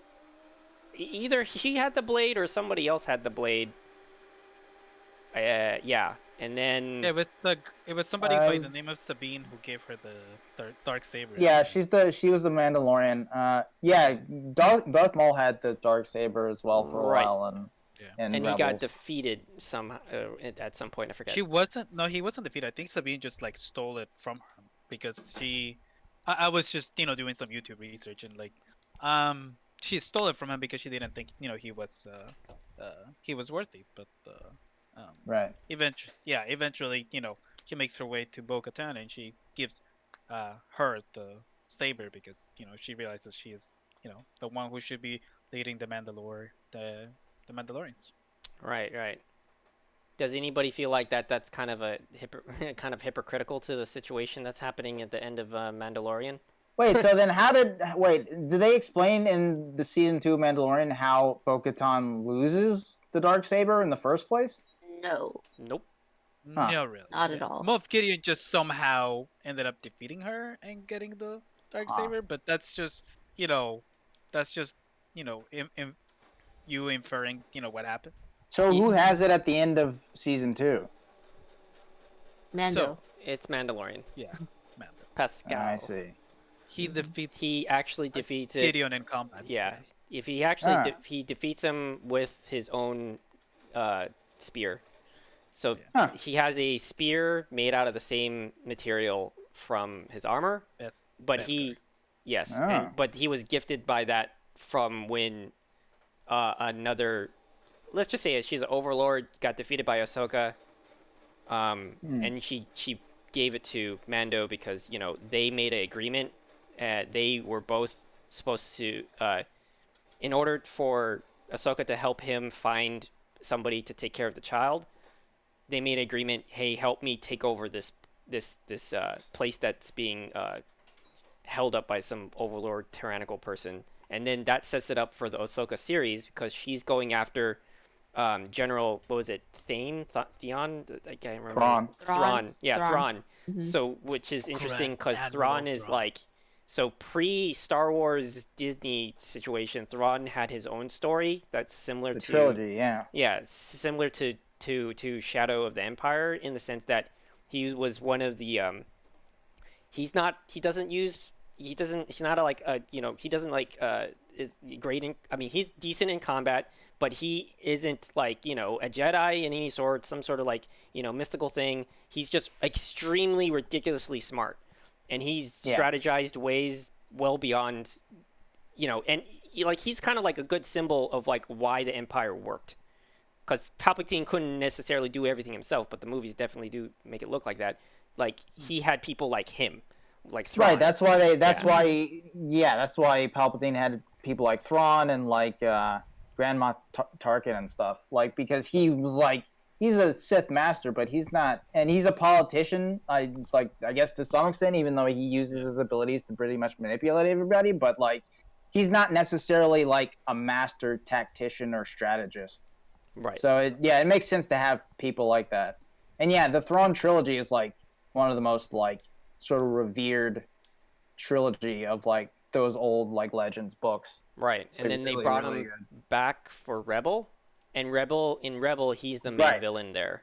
So if Yeah, and Rebels ends with Thrawn and the main character Ezra, I think in like a Star Destroyer or something, and they're sort of going to an unknown fate. So okay, they might end up like that might be how they bring in Thrawn as well as like Ezra from the show. So right, yeah. I see. Um, And yes, that circles back to the Ahsoka spinoff, I'm assuming. yes, Yeah. it probably will. Yeah, I would say it would. It makes sense of it, like for that to happen. Yeah. So basically, Mando gets the dark saber. And it's the funny thing that I feel like it's somebody could maybe clarify it for me, but if the whole thing is that you're supposed to defeat the person with the dark saber, then who then gets the title if they're just gifted it? You know? Mm. And that's the problem that with the end of the series was that Mando wanted to just give it to Bo-Katan, but she refused it because the title meant something, that he defeated the person that was holding Right. it. But then Because we don't plot. also, but we don't know how, what's his name, got the saber in the first place. Like, did he defeat Bo-Katan? Like, I mean, Right. we don't have like the story behind that, and I hope it's something that they're very hyper aware, because if it's also you're saying from the animation that it was stolen from Maul, then Maul should have been still be the owner of it regardless of him losing it or not, according to the creed. From what they were trying to very, very, very strictly trying to say, no, Mando, you can't just give it to her. Like, the fuck, man. Yeah. Like, clearly, Yeah, like it was supposed to be like that, conflict right there. It's like, oh wait, now they're gonna have conflicting interests, but at the same time, like it doesn't really, jive with what we know from the past. So Right, yeah. I figured that we're gonna have to do a little rug sweeping and say this like, yep, she definitely won it back in the old days. So she really wants it back from, in an honorable way.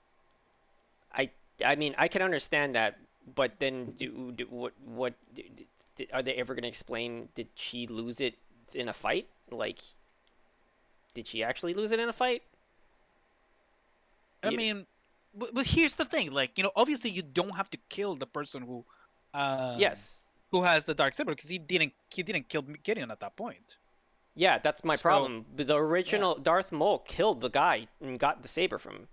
True. I mean, but see, He I don't executed see him. so much of the conflict between Bo-Katan and Mando at this point, because this is like, oh, do you want to have a fight? And maybe somebody throws the fight. That's like, I Right, don't really so see much there- of a conflict right there. Like, yeah, exactly. I don't understand why he can't just give it to her, or why we can just have a friendly sparring match. But Yeah. that's the thing. Based on what everybody is saying, the track and timeline, Mole is the only person that should be owning it then, because no one had killed him to get the thing back. And then if we're going to go on killing is the rule, then technically Obi-Wan should have the fucking saber. Because at this point, based on what you're telling me, based on the Because animations, he killed Maul. yes. Yeah. So the person that should actually own it is Obi-Wan. But he's also dead and got killed by fucking Vader, so then now Vader's supposed to own it, but he got killed by... See? Yeah, again, this is my problem with the fucking canon, man. Like, you just have that one fucking thing, and you don't explain, like, the rule, and you're telling me at the end of Mandalorian that he can't just fucking give her the damn saber? Right. It's like, okay, then you better explain how fucking, what's his name again, got the saber from her, because she's still alive. Because as according to what we saw from the animation, and then from how Rebel turned out, and yeah, it's just like, I don't know, like, I hope they explain it, and they definitely have the right person behind the scenes producing it, and because he's part of that whole brain, like the original creator of it. Like, he made that happen in the animation, so he knows what he's doing. So I'm pretty sure we're gonna get an explanation. Like, yeah, Better be a really good one. it better be a real good one, because then it's just like this whole thing will fall apart. And you just chalk it up to, oh, whoops, you just this one time we just forget the rule exists. I get the feeling we're gonna go that route. It was like, let's just Yeah. a little, rug sweeping over here. Oh man, lovely. But I feel like we're definitely overthinking it. Having been someone who has not caught up with Clone Wars, I kind of had assumed that there was not a direct transfer of the dark saber between Bo-Katan and Moff Gideon. Like, there's something that happened. I don't know if this is integral to to what you're explaining right now, but I thought had passed through like at least one other person before it got from Bo-Katan to Moff Gideon. Right. And I don't know if that changes who owns it. Well, I mean, that's why if it, in order for it to leave her hand, she owned it before Mando defeated him. Yeah, that's the confusing part. yes. That's not clear, right? Because the context is that you have to defeat them in combat, and execution was the way it would have been done. And that's the confusing part, because that's where the fight had happened in the animation. And then if it even if it were to leave her hand to another person in the way in the honorable way, which would be that she got defeated, then yeah, she'd be dead. So even regardless of it being stolen from her, maybe not. She could have just been bested in combat and not killed. well, that's what I'm saying, because that's the question, right? Being bested in combat means that you have to kill the person, because No, it doesn't. It means you win the fight, and you can choose to kill them, or you can choose to. But I don't defeat them. remember that being the case. But I don't remember that wasn't killed though. Yeah. And that he is still gave true. it up okay. Yeah. So then why can't they just do it? Why can't they just have the combat then? What there has to be more to the story than why she just doesn't want to fight him. They already said the glory of the fight is the glory of the fight meant something. Yeah. Sure. So I think that there's in no this case, story here. That's why. Well, Unless it's because there's simply no conflict between Bo-Katan and Mandalorian, like no ethical conflict. Right. There's no actual difference in ideals or anything like there was with Gideon or Mando or Maul and the guy he killed. Like, it's like we could have a sparring match, but it would kind of be disingenuous to our code if we just kind of fought for the sake of fighting. And that's what I'm getting at. Is that like the rule set that they're playing with here? Right. Yeah. And then that if that's the case and somebody can just gift the item to the person, why not accept it? I mean, she already accepted it in the first place. Right. When it was previously stolen. Why is this a problem? Yeah, I think that the biggest problem is that I think we just need more story. Here's my speculation, or the way that I would write it if I had to give it a reason why Bo-Katan would not accept the saber at this point. It would be that somehow she lost the saber, so her defeat must have been so absolute that in the face of all the Mandalorians, in the face of all the Mandalorians, like they must have completely disavowed her as a leader because of like the tremendous defeat that she must have been handed by. You're talking. Or she felt like she wasn't worthy. You're talking imposter syndrome. So imposter syndrome means that you've gotten all the privileges that you've had, but you never earned it. So she feels like that she's an imposter. You feel like you don't. Yeah. Yeah. I would agree with that, but doesn't at the beginning of that same episode when Mando goes to recruit her and Casca and they get in a fight with Boba Fett and all that, doesn't she say that she pretty much like implies that she's the rightful owner of the Darksaber? Yeah, so that is if true she doesn't too. think that, why would she come back and reclaim it? Like, why would she refuse? Right. Why would she say that at the beginning? She of the episode definitely was going through the refuse it quest at to the get end? it from him. So maybe Right. because she didn't get to defeat him in the end is also part of the aspect of like she didn't earn it. So I think for now, that's I the can case, I though. can Okay. definitely agree with that. Like that's Yeah. the reason why she doesn't Okay. want to take it from him, is that she did not earn it whatsoever. that She just feels that he's more worthy of owning it at this Yeah. time than she is. Exactly. Got it. Right. Yeah. Okay. So that's better. It's more like a personal character conflict than it is like this huge like structure of the creed. That would Right. be interesting because that would also, also mean something for Mando in the sense that he definitely does not want that, responsibility, but it might be exactly where we had to, eventually be leading to, like where Right, Mando he's is gonna that have to reluctant eventually. leader, yeah. Exactly. Yeah, 100%. That's 100% believe that that's the case. They're going that route completely. Like he's the unreluctant hero in the story, and he just wants things to work out in the end, and so he has to play this role. He has no choice.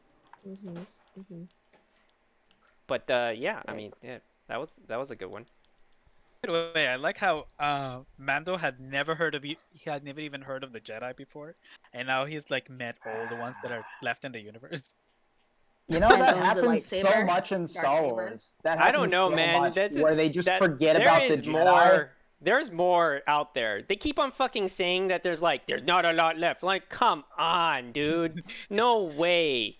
There is The great hundreds out there. Okay. Yeah, Like some of the things based that they on say in all the first season. fucking like, if we were to say that all the other extended content and stuff, like, you mean to tell me that like even in Fallen Order, you meet another goddamn Jedi out there too? He just like. That turns to the Several, dark side. more than Yeah, one, exactly. Which is like that means they're not. Yeah. There's exactly, hundreds out there then, millions even. Watch the next season, bring out Star Killer. I mean, people kept saying they sure. spotted him in the background. It wasn't actually him, but like, yeah. It was but probably that's some guy with a buzz cut. Yeah, exactly. Yeah. And for some reason, the galaxy just continues to forget about the Jedi. Like in the beginning of the original A New Hope, where it's just like it's been 20 years, but like no one remembers the Jedi. They're just like a myth. Yeah. And it's just like what? So weird. How? Like I understand that like the Empire was spreading all this propaganda and stuff against them, but like how did everyone just like it's like it'd been thousands of years or something. It's been like 2 decades. In the Star Wars universe, news doesn't travel as fast as ships do.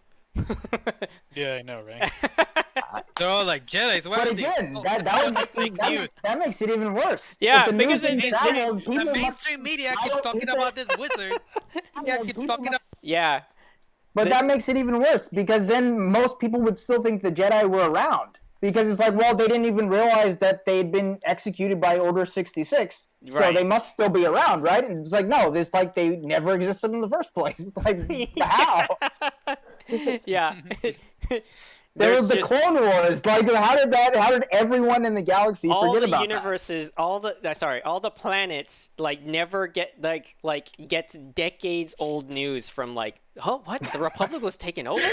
Wait, what? The Empire? What? There's something called the Empire? No wonder these troopers are coming in with different costumes, different suits and stuff. Like, I'm confused. What's funny is that that's actually how it would work in real life, because speed of light is a big limitation in real life. So every single part of the actual galaxy in real life would be tens of thousands, hundreds of thousands of of light year of difference in information and culture. But that doesn't happen in Star Wars because we can travel faster than the speed of light. Right. Yeah. You can just deliver the damn letter. And on top of that, I mean, yeah, like they don't have something that's like of some sort of communications that you don't have to travel it physically. Like, come on, they don't have their version of the internet. Can you imagine the post service over there? They really don't. Nothing stops them. Not even the laws of physics. It's so ridiculous. I just want to see an entire. I can't. It's a thing that we've been talking about. It's more interesting to explore the universe, not from the side of the Jedi, but from all the other things that that are implied and that are unfortunately not getting explored in the shows, which is Like we're getting it. We're getting it in such small increments that it's just not enough. It's just not enough. Yeah. It really isn't enough.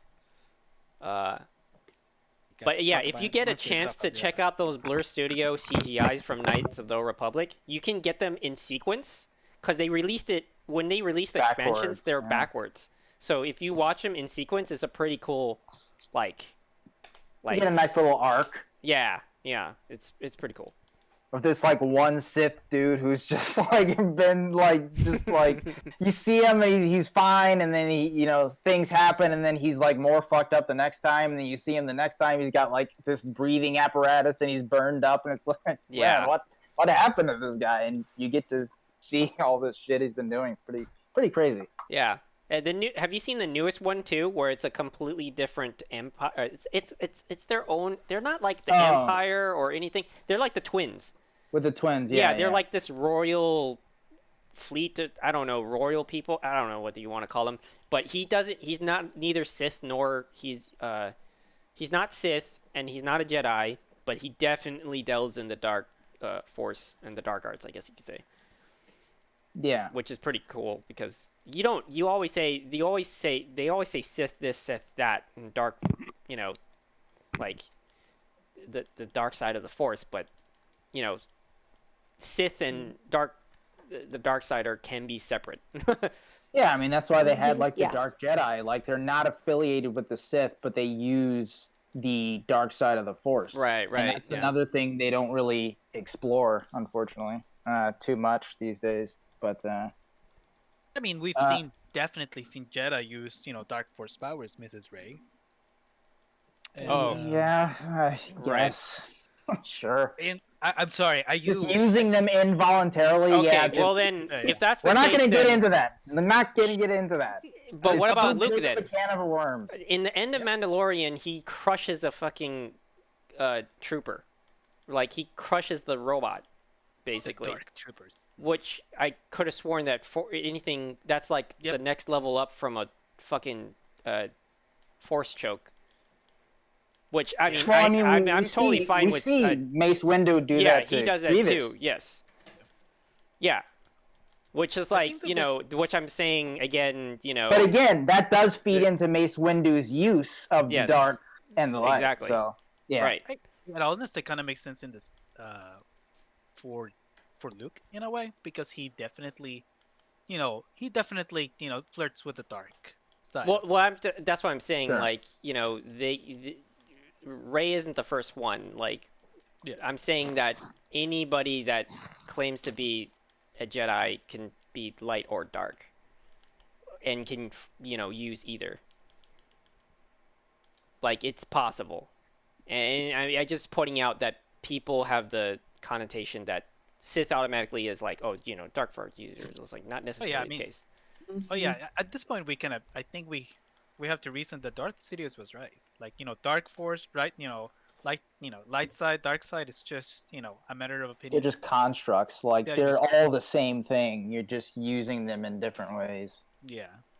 And the way that the Jedi Council used to, taboo things from Yeah. they used to taboo a bunch of things, and not just the usage of the Force, but just being in connection with your feelings. It's actually just Right. making it worse. Yeah, having marriages and relationships were like outlawed by the Jedi and all that stuff. Yeah. I mean, the worst thing that they could do to, that poor kid, a poor kid who was, who's been enslaved all his life, who was, separated from his mom, poor Anakin Yeah. has been, completely traumatized. And they're like, look, just suck it up. Just, bottle up, all that rage inside. Just don't try not to feel it. I okay? know. Yeah. Nothing bad will happen, and whatever happens is not our fault. It's you. Yeah. Yeah, exactly. Just stop That's a good thinking about point. it. Stop thinking about it. Hey, man, I gotta say, Luke was right in The Last Jedi. It really was time for the Jedi to end. Until he took it back at the end of that same movie. Yeah. It would have been nice if, they had expanded on that idea and been like, oh yeah, the Jedi have become something new, but they didn't. It didn't happen. Yeah, it didn't happen. It's the same thing. We'll just title it slightly different. Rise of the Organa would have made more sense because she's the one who traded train Rey. Oh my god, we're going in that direction now. Sorry. Yeah, different episode. We don't need to explore this this The time sequel around. trilogy. Yeah. Like that would be, there would be a lot to unpack, wouldn't it? A lot, Okay. Overwhelmingly. All right, wait, hang on. D'Angelo, what about you? Do you have any announcements on this list of Star Wars stuff that stuck out to you, or that you're particularly like tickled by? Not really tickled would be the word I'd say. He I said guess tickled. it might be not CGI or Lego for once. Hmm. Did Mm. see those anime inspired with words like, guys, like I don't know which all, but on Star Wars special that show an alternate past stories show Leia's breakout and like, oh, I'm the badass now. Look at me firing this blaster. That didn't happen in the original movie, but he taking charge. Like, okay, I Right. get it because you're going shit, but like, what was the point of just doing that whole scenario? At least it'll actually be time instead of just like, oh, we're inspired by the style and we want to make stuff like badass. Like, okay, I guess that's. And Yeah. I'm not sure if droids will be palatable, but Yeah. it does remind me. It does remind me of that Star Wars animated VHS. So I guess it was a series, but maybe it won't be that. But like, And we'll see. so it might be something that's again more tolerable than what was. Well, to put your mind, I mean, at least we know it's being, guided by the legendary duo R2D2 and C3PO. They're coming back. Your Once faves. again. Yeah, they're back again. Doing Your it fucking again. faves. Will they touch on any more of the languages installed into C3PO by convenience?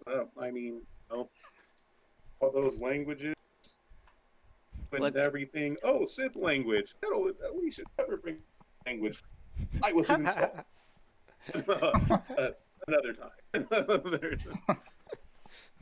Oh, I'm gonna lose my memory, which is like equal to death, but then we're just gonna get it back later anyways. We got a backup. We got a USB right here. Yeah. All of it right here. Oh, Chewbacca's dead! No, he was on another ship. Never mind. Now it's another ship, even though you were looking at the ship he blew up on as it blew up, and then it was another ship somehow. Okay. So Let's not get into it, though. Let's not do it. Let's not. We're getting there. Oh no! He already lost control and blasted the ship. I fucking laughed in I like how we keep saying, let's not go there, let's not go there. It's like, I know. we You keep keep stabbing coming back. ourselves while saying, I need to stop doing this. Why do I keep doing this to myself? Why do you keep plunging the knife, but it's just so addictive?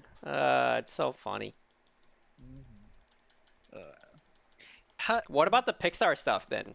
If there's nothing, what else is there? Ooh, you know what? Oh, I'm really excited to see. Oh, go ahead. Oh, go.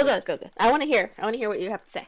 I was gonna say I'm really excited for what's the movie Raya and the Dragon, and it looks so badass. I really want to see Pixar doing a pretty much straight up action film. That would be interesting. I mean, they really know how to shoot action. Like most of their movies have always been comedy, but when they do action, it's just freaking fantastic. So I can't wait to see an entire movie based on just martial arts. It looks so good. Yeah, I'm curious. They recasted the main character's voice actress. Oh, really?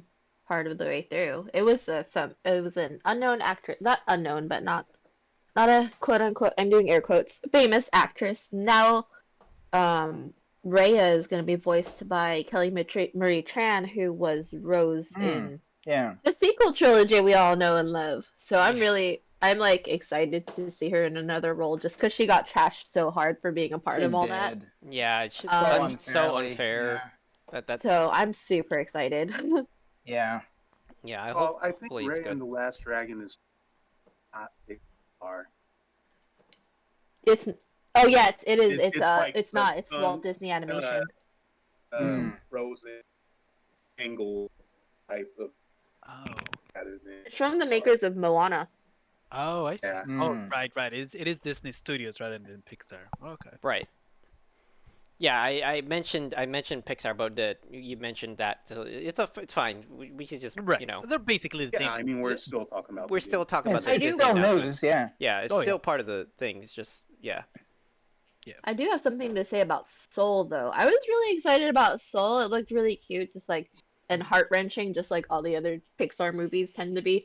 But I saw an article that like pointed this out to me, and I'm like pissed because it just seems like every time Disney or even some of the other animation studios do a movie focusing on characters of color, they become other creatures. Just like Tiana right. does for all of Princess and the Frog, in Soul, Mm. the main character, who is a character of color, becomes like this unidentifiable blue little blob for like a majority of the movie, and then at the very end of the movie gets to Huh.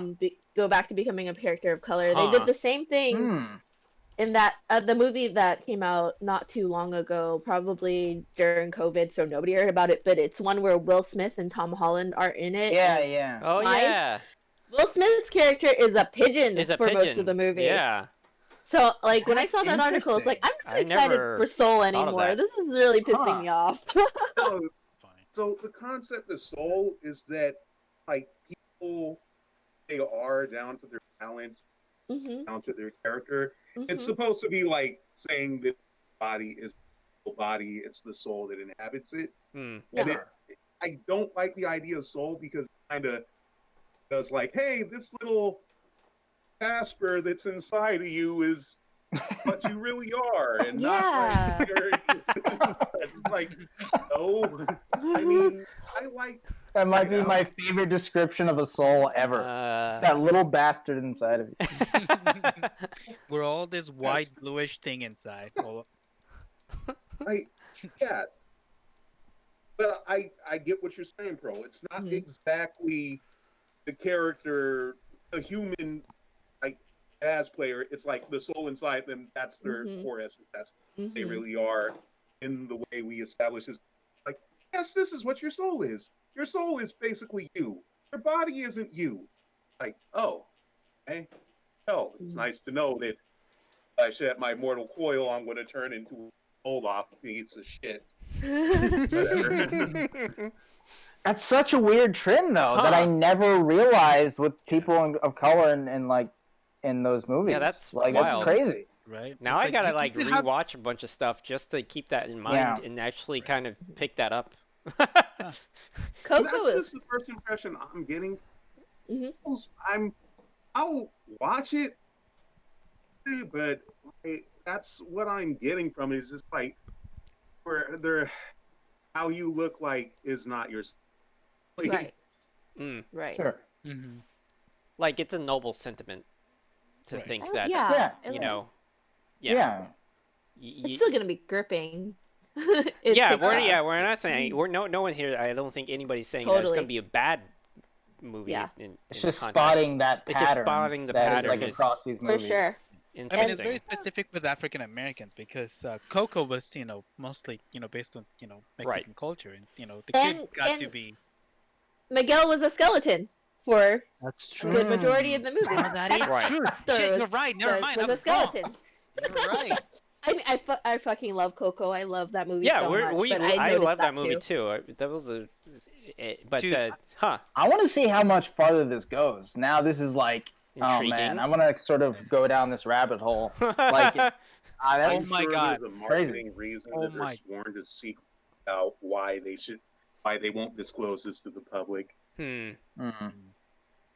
Yeah, watch Rey just turn into a dragon for the because whole thing. that really does kind of put Yeah. in the question of like, is not okay. Let's just put to the side. I'm not saying that this is the case that there is this like message it's trying to say, but let's go the rabbit hole that there is a message. So, then are they saying something like, oh, we can't show the depiction of like people of color in their beauty. Like that's what I'm thinking, right? Like that's why they're not putting it there. Like they keep on trying to put it and cover it up. Something like that, right? Or maybe they just don't. I mean, it's hard to imagine, especially with Pixar, because they're such Right. good storytellers. Exactly. But maybe they don't know how to handle that subject matter. Okay, that makes Exactly. sense. That's exactly what I That seems more correct. Like they don't know if they can Like they do feel it maybe it's justice. like Maybe? they feel maybe like it's a hot button issue that like they maybe wouldn't be able to do justice, or I don't know. Yeah, like maybe they. Yeah, I mean, if I was on their fence and I was trying my best to depict like it in a good way, right? And make good impact with it, I would also be concerned too, because then like there is people that could be like, hey, you say that this character is African American, but they have no features that kind of show that, right? Like it's like I'm noticing there's more Asian features, and you happen to be Asian. Like I've seen that the artists on Instagram got comments like that, where like Sure. and they are Asian artists, and Right. hey, it makes sense that it's kind of hard for them to do that, but at the same time, that's no excuse for them. But so yeah, like I can understand that. Then like maybe they just find ways to work around it. But I mean that's an interesting discussion. I think it might be a case of like perhaps giving them some leeway that they're just inexperienced with telling stories with people of color, and stories that that are specific to to our experience versus one that's like more closely to their experience, where most of their most of their most of their employees are Caucasian, so they're more used to having that kind of storytelling, so they're pretty comfortable in in showing that, Which is that kind of ironic. depiction. I find that ironic because Yeah. Coco was done by a Latin American, and he wasn't one of the lead writers or directors, but he became one of the lead writers and directors because he sent a email to the producer saying, "Hey, this is something where like I really want to do this story. I feel that this is something super close to me," and then like he pitched his idea, and it changed the story from what they had previously to what you see now.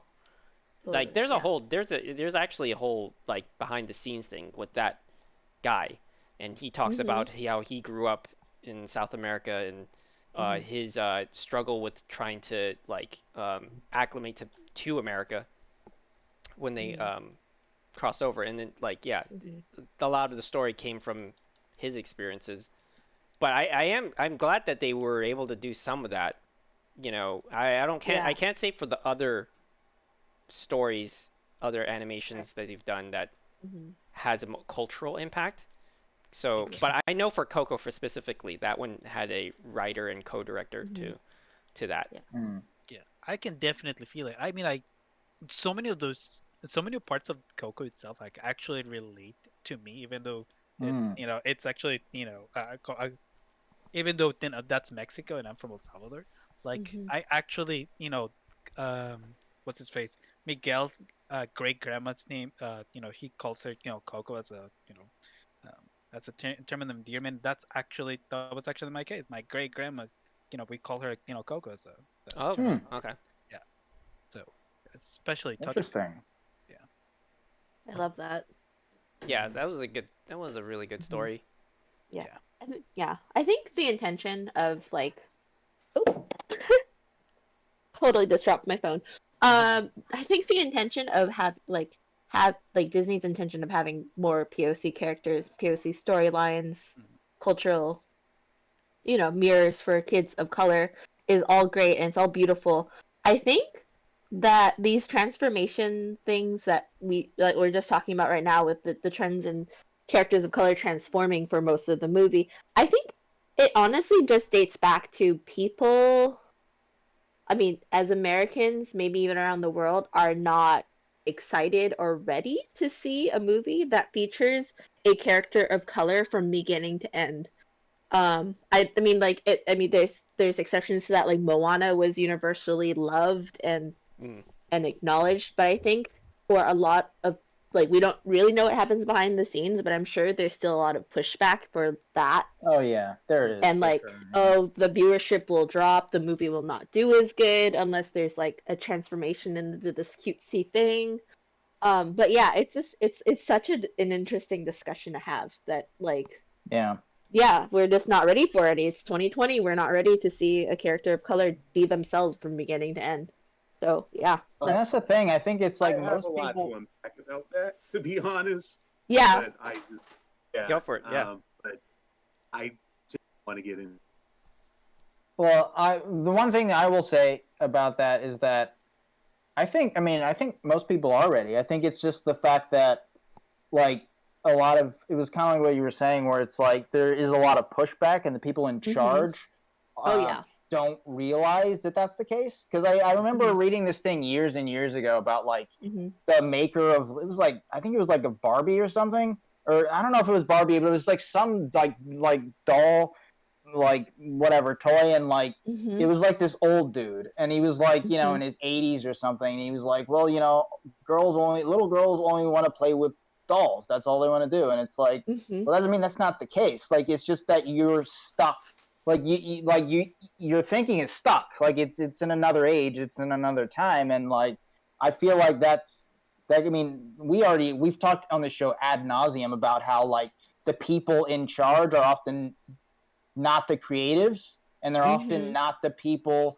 who are actually in touch with the source material. Like, a lot of those people, a lot of CEOs and stuff, and of these movie companies and studios, they don't even like movies. Like, I've heard like interviews with actors like Bruce Campbell and stuff, who's had a lot of issues with these like higher up, like bigwig types, and he talks about like, you know, these guys, these CEOs, like they come on set and they instantly stick out because like they don't know what to do. They don't know like what to do in the creative field. They don't belong there, and they don't even like the stuff that they don't even like the movies and the television shows that they're doing. They understand the business side, but they don't understand how to really appeal to people or to, you know, sort of make that connection with the audience. So yeah, I feel like it's more of that. Like, it's kind of what you were saying, where it's just like, I think there's just a lot of pushback from the higher ups to the creatives, and a lot gets unfortunately lost in the process, and we get these sort of weird patterns of like, oh yeah, all the people of color are like, you know, like, I don't know, inanimate objects or something in the fucking like in the movies. You know, it reminds me of how much pushback there is, you know, there used to be, you know, in video games to, like, you know, show a girl in the cover of a video game, you know. That's another thing, yeah. Like if you remember BioShock, they had to fight to actually, you know, put Elizabeth, even though she's like basically the protagonist of the entire thing. Yeah, it's very, very interesting how they draw these connections and these statistics together to such absurd stuff. It's pretty wild. But then at the same time, I also, in the side of like, when you do look at the statistics and you're like, that is strange how that's matching, but it shouldn't be something that they need to like hold themselves so like hard on, you know? Right. Just because there's a relation between two things doesn't mean it means that they're related at all. It's there's a isn't there a correlation doesn't imply causation. There we go. That one. Right. Exactly. Yeah. I need a correlation. Correlation. Colonization, yeah. So just think relation, and then relation think and correlation. Coronary, yeah. Coronary. I get to the L too quick, I guess. Yeah. When I say that, I go coal instead of co, and then just because loration. everybody who has ever drunk water has died doesn't mean that, you know, water is killing everybody. It's pronounced colonoscopy. Okay. Are we? Oh man, why do you have to talk about, you know, Rise of Skywalker again? I would have preferred. having it called did. Oscar. No. We So, did. okay. The reason why he made that relation, we saw the movie. What was it called again? It's the one with the Uncut diamond. Gems. Uncut Gems. We saw that immediately On the same after. day. Yeah. Yeah. So are the And we thought it might be the other way around. Yeah, where yeah, it's like we- the Star Wars, right? a Star Wars movie versus an Adam Sandler movie. Like Adam Yeah. Sandler, he hasn't made anything good in like 15 years, and it's like, holy shit, Uncut Gems versus Rise of Yeah. Skywalker. That is night and day. Like, yeah. man. Because that really Uncut was. Gems, it starts with literally a colonoscopy into Right. Adam Yes. Sandler's rectum, Yeah. which is that's exactly why. what Skywalker felt like. Right. Which is, yeah, for everybody that doesn't get the joke. Anyways. I think everybody gets it. Yeah, pretty much. Butt stuff. Blah blah blah. Butt stuff. Well, Yep. I mean, they weren't there when we saw the two movies back to back. That's what I'm saying. To They get the weren't? reference. I mean, I had a GoPro on A my head the whole GoPro, time. yeah, streaming that shit. Yeah, Damn. pretty much. Okay, Probably should so turn it off when I was in shit. the bathroom. Hey, Brenda, they're making a Hocus Pocus 2. Yeah, I know. Why? Why? Stupid. Okay, anyways, we're still recording, by the way. I just wanted to. We're talking about the Disney announcements. Brenda's making mean- her masks right now. By the way, Hi, she did. Brenda. There's gonna be a Pearl ahead. says hi.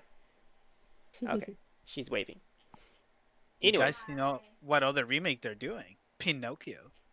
Oh yeah. Just another beloved Yeah. franchise, that they want to ruin. Mhm. okay, what was that? The one where Jungle Book, right? That was actually good. You enjoyed that. I know people that didn't like it. Oh, and what about then there was Lion King, right? Isn't So I'm gonna say, like, I think the Jungle Book was good because the original just wasn't that good. Like, it was Oh, I just- see. like it had catchy tunes, but it was just kind of middle of the road as far as like storytelling went.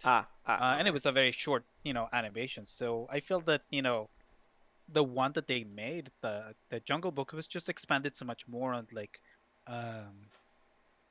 on like on the original Jungle Book. Like, it was a little darker. It felt a little bit closer to the original intention of the author. Because that's the Jungle Book. It's based on a series of stories called Joseph's Stories by Rudyard Kipling.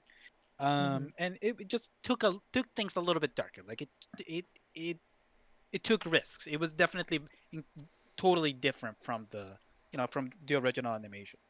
And I think that Disney just took it's a thing where, like, they make the stupid correlation. They're like, oh, they like a remake of a Noah film. Let's just remake them all. Right. It's like, Yeah, Man, they're doing it with their own Thing, movies. though, 'cause Yeah. you It's guys amazing. remember the Jungle Book had a live action adaptation before that? Yeah, the Mm. Brendan Lee one in Oh, yeah. '94. So, Yeah, they did. Yep. Mhm. I remember that. Just But- that this time they didn't screw it up on the second one. Like, Mm. wow. I mean, people keep giving them money, so they're not gonna stop. True. Yeah, Yep. that's true. Yeah, and The- yeah, I watched The Lion everybody's King. That was a everybody's piece of excited for that three men and a baby. Oh man, we've been clamoring for I that can't believe that's a for thing. fucking I years. thought, oh my god, I thought you were kidding, and I looked it up. I'm like, oh my A Oh god. my modern God. take on hilarious 80s No comedy. one would ever ask for that. Hey, Like, Zac that wasn't- Efron. Hey. Oh yeah. I mean, I Okay. don't understand. I like, liked him in that. We live. That what was that movie? He was Ted Bundy. Right? Yeah. Never Oh, saw yeah. it, but I know what you're talking about. Yeah. It's I think it's on Netflix. It's really good. It's got that weird title, that long. Yeah, weird it's a title. really Too long. it's yeah, unfortunately it's too long, but it's actually taken directly from the trial. The trial. Right. Yeah, so that was something, and it was from the judge giving him his judgment. Right. So that's where that comes from. But what was it called? What's it called? It was the view from the girlfriend. Oh, I thought it was from the judge. Oh, it's from her. That's the title? Extremely wicked, shockingly Extremely evil, and really? vile. Yeah. Yeah. It's based, I think, off a book or something. Oh, it's based on the book. Oh, okay. Like that, her experience was with him. Oh. They were together. Okay. Did everybody hear that? No. Okay, it's a book based that she wrote, right? You said she wrote? I believe it's based She on she wrote? might have One of the victims. yeah the at the time is well you could wife? almost say is the victim, but yeah, it's the wife Mm-hmm. who Yeah. lived with it, was the wife during all these times, married yet. and Yeah. and they weren't married yet. Okay, so girlfriend.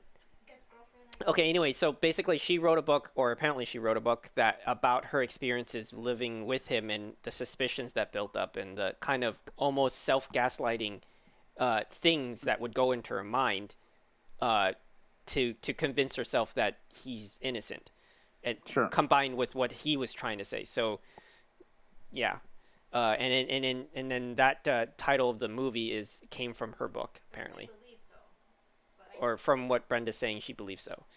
I know it's her account. I What could have was sworn from the judge, but anyways. What was the point being made? Oh, sorry. Yes, Zac Efron is in the movie. Three men and Three Men and a Baby. Yeah, yeah. And You know- that even though he's making this shitty remake, he is a good actor. When I saw him Oh, in yeah, that movie, he yeah. was really good. Oh, Zac Efron is a good actor. I mean, he's definitely the what do they call him? The triple threat. He's good looking. He knows how to Oh yeah. dance, and he knows how to act. So, he's definitely grown out of High School Musical by far. Yeah. I just don't understand what could possibly be the appeal in the year 2020. Like, I can understand 30, 40 years ago when, men and women had a more traditional role, and oh my God, it's men taking care of the children. Crazy. I'm What sure will it's they gonna think of play that? into that. Yeah, though. I'm I don't sure know it's gonna how. It's gonna probably lean into that, where it's like, I I don't mean, know. I just expect a bunch of like, oh my God, those two guys are so cute together. Aren't they a cute guy couple? Maybe How funny! It's like, maybe they I mean, played that was into the the original, opposite. though. Like, that's the thing. That was the original. It's Right. not a good movie. Like, the original Yeah, is like it was not never a good classic movie. in any way. Yeah, that's like yeah. what I'm saying. Like, that kind of human nowadays is like, yeah, those two guys I married have a child. Okay. Right, exactly. Right. Like, Exactly. It's like It's like, why is it this can a be movie? norm. Like, Yeah. yeah. Yeah. it's like if somebody made a movie of me. Like, nobody wants to watch that. They Just made me Like, playing- I Andor. don't even like talking to you, man. I know. You're gonna be in exactly. Carlos. You're gonna be in. You're gonna be in Andor. Remember? Oh, yeah, we that's had that true. discussion already. Uh, The running joke is that he looks like that actor. That's for anybody that doesn't understand that. Man, I wish I Yeah. looked like Diego Luna. Diego Luna's a hottie. Yeah, exactly. All the space Latinos are hotties. Space Latinos. Oh my God.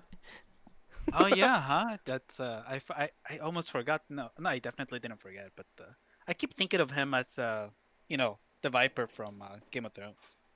Mm. Still a Right. hottie. Mm. Yeah, he had the best head crushing scene.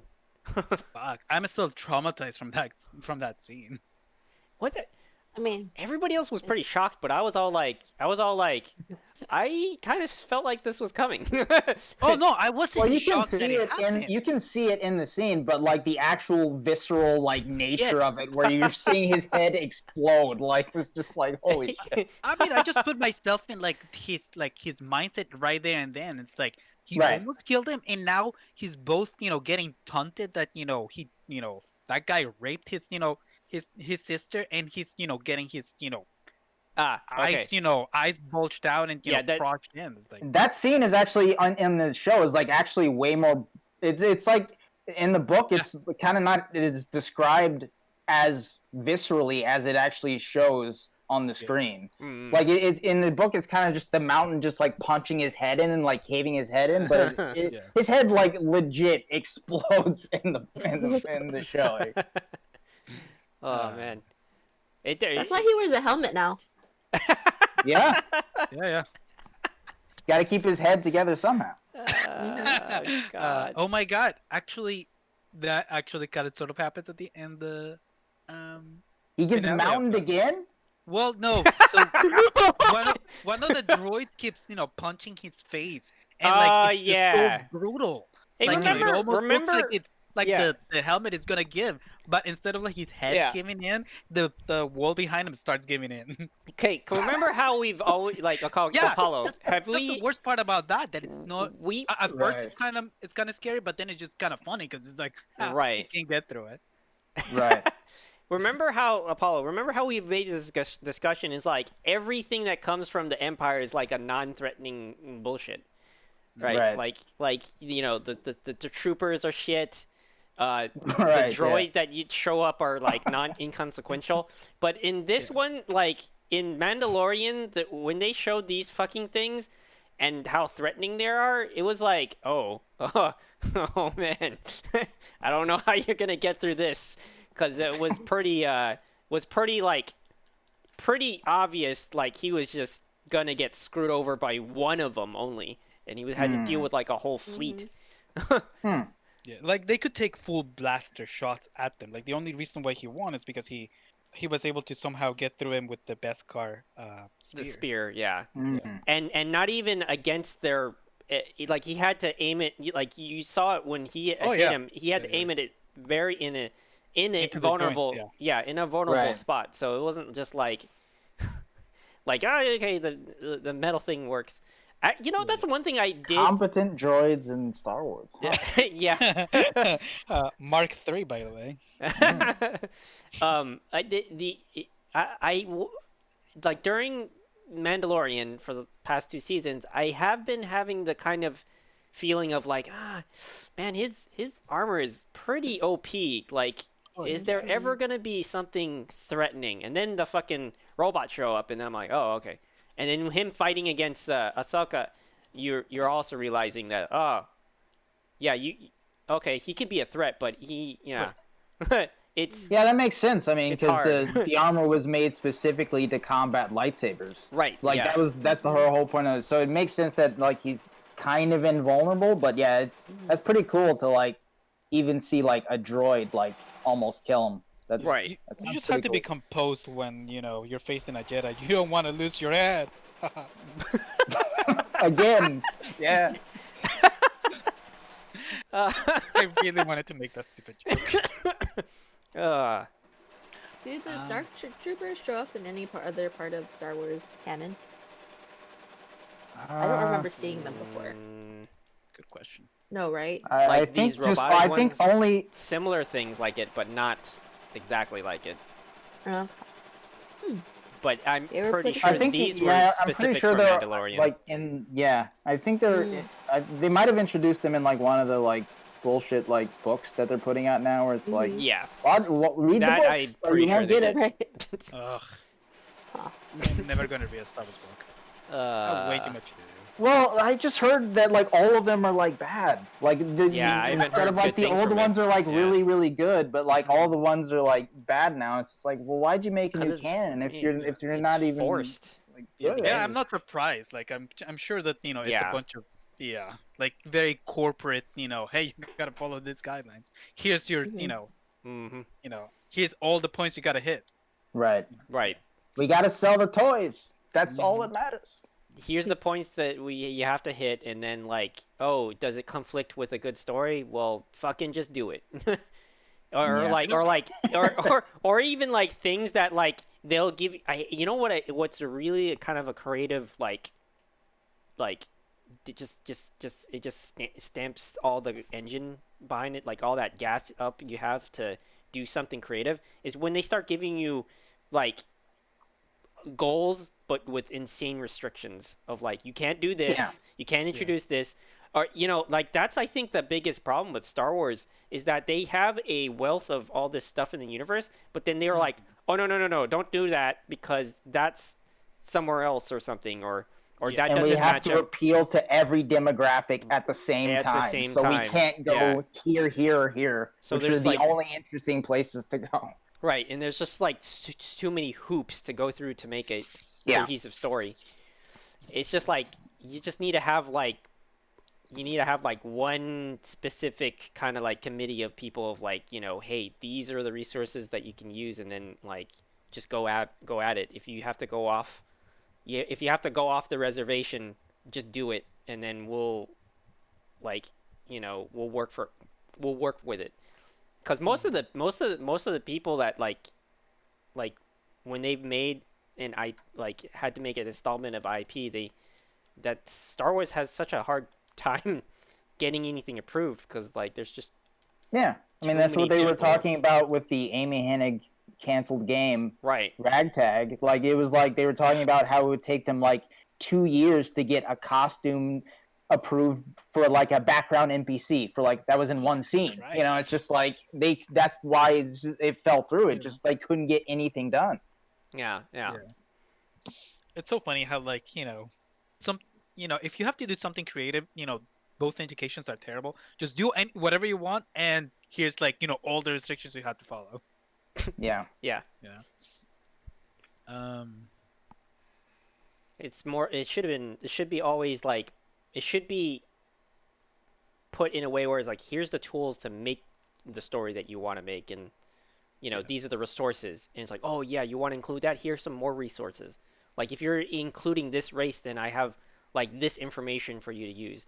Instead, like they'll just do things. It's like, no, you can't do that. You can't make a new race, or you can't make a new planet or something, or you can't map out something like according to what you think is the canon. Like it's just funny how you can almost map out like the hierarchy the hierarchy levels right there, where J.J. Abrams and what's his face, the director of Ryan Johnson. Last Jedi, Ryan Johnson, they had like all the liberties in the world to do whatever the fuck they wanted. Whereas video games have to like approve every single step of the way. If somebody goes to the bathroom, they have to catalog how much shit they put in.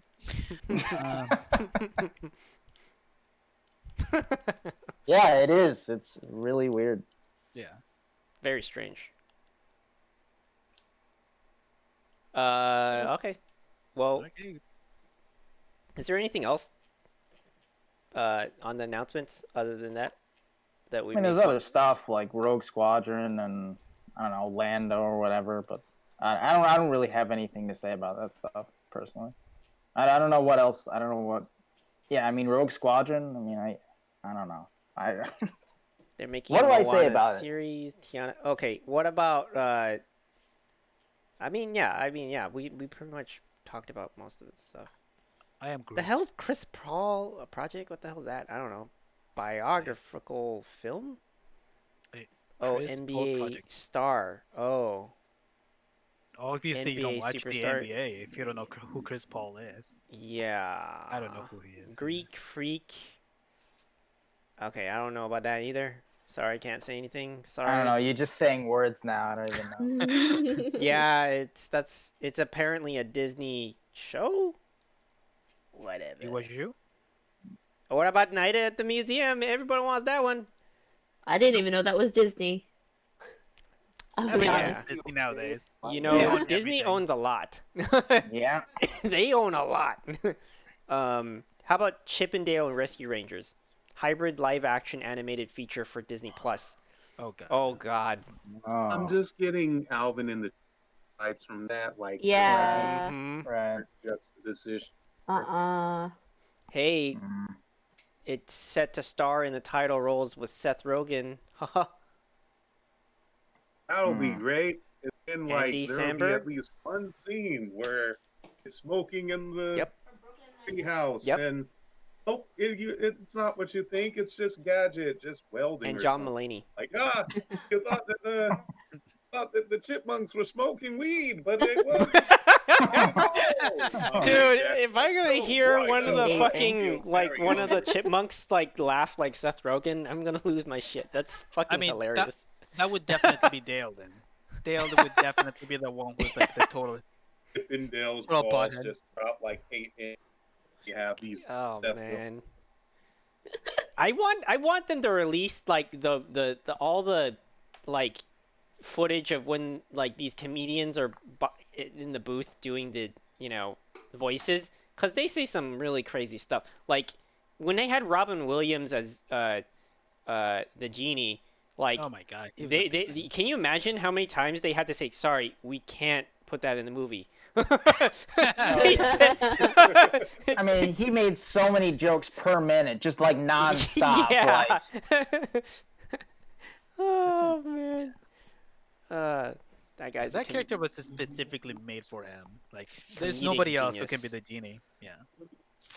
Well, I mean, the way they do animation mostly in Disney and in Pixar is that they tend to design them based on the actor, and That's then true. and then use that footage as reference for the animation itself. So I'm, yeah. So in a way, yes, you're right. Yeah. Like literally and figuratively. You know, I'm actually kind of looking forward to watching She-Hulk just because it's Mhm. totally just, so, completely unlike everything else. Just gotta be, Yeah, you it's know, a lawyer who transforms Yeah, into it's a really more palatable version of a human being than a lawyer. Yeah. watching the plot twist in the second season is that it's gonna turn out that she didn't have all her credentials because she didn't graduate from college, so she's gonna have to go back to community college to get a degree. Just like Winger. Yeah, exactly. Exactly like Winger. Except not as cool. Nobody's as cool as Winger. Mr. Troy and Warner. Abbott in the morning. Have you finished it yet? I'm on season 5. Okay. Oh man, I love- you're going through it. You're burning I- through it. Oh Yeah. yeah, I'm like pretty much that's all I do at work. No, I'm sorry, I wouldn't just watch TV at work all day. That would be so unprofessional. In case my boss is totally listening to this. Let me ask you something. Did you notice Uh, season 4 feeling different than the other seasons? I'm starting to see that there's it's starting to feel a little bit different. I mean, it's definitely more feel good. you're And not every just other saying episode? that because I you mean, asked that- the question. I mean, that season in particular. Just because that's the one that Dan Harmon wasn't involved in at all. Hmm. Oh, interesting. And I was just wondering because you like since you're watching like the whole series at once, Right. like did you notice like the quality It's starting to dip dip. in that season? Because it doesn't like obviously you have the quality it's from also- seasons 1 to 3, but then you also have the quality in season 5 and 6, and it's different than at least I felt like it was way different than season I see. 4. Like you can tell that he's not involved. I see. It went by so fast because it's also the shortest season, isn't it? Like it's only like 13 episodes long. I think seasons 4, 5, and 6 are all 13 episodes. Oh, okay. Yeah, I mean, I felt like it was like the shortest season, and by the time I was done with it, I barely even noticed. But I guess maybe Right. I didn't notice that. If I had been paying more attention. Yeah, I mean, I was just wondering because like I watched it over like years instead of like all at once, so I could definitely see how it would feel like it's always different to watch like a show like all at once, and you don't have to wait, and like it's just like you don't even necessarily notice the breaks in seasons just because like Yeah. you're just watching it in one go. So yeah, Yeah, you're right. Season 4 was the start of them making only 13 episodes per season. Yeah. Yeah. So Yeah, like by the season time he 4 was saying goodbye to everybody, I was like, oh wait, that's it? oh yeah, that Yeah, was we were- beginning of season 5, yeah, with Troy, yeah. What's that? Oh, was that the episode where Mr. Chang comes back and he has Changnesia? Changnesia? Ching, man, he's such a fucking awesome character. He's so ridiculous, man. The amount of jobs that man goes through is just insane. Yeah.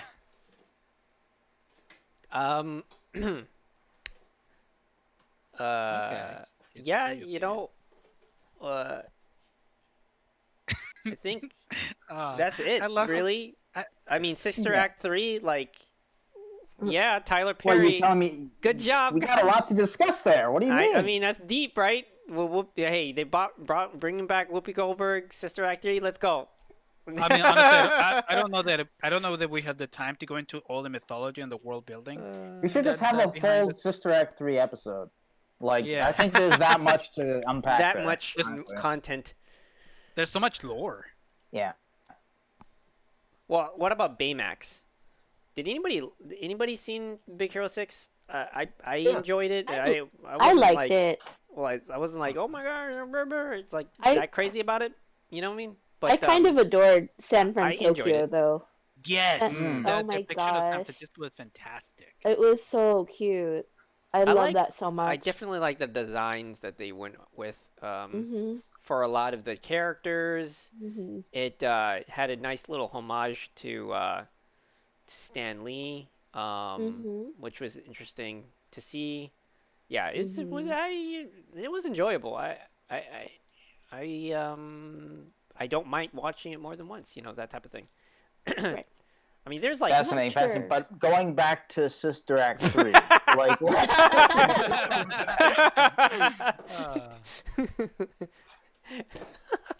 Baymax is in that too. Yeah, I mean, might improve the movie a bit, I guess. Watch, Plot twist. watch.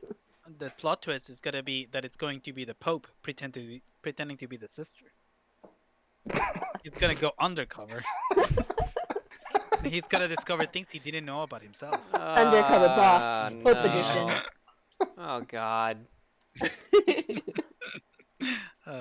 that's funny. We're unraveling.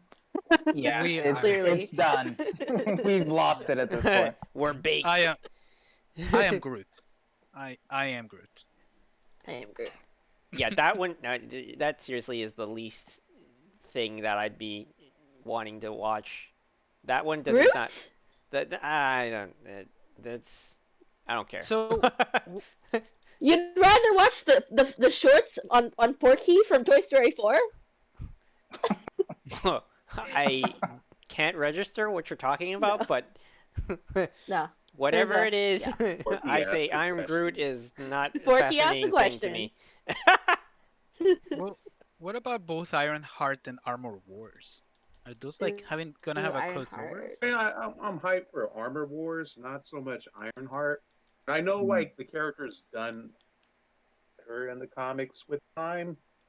I Mm. won't Huh. mind, and I won't mind seeing Nala. I'm just saying that Ironheart, it needs to have something. I've seen Riri's backstory. That's some fucked up.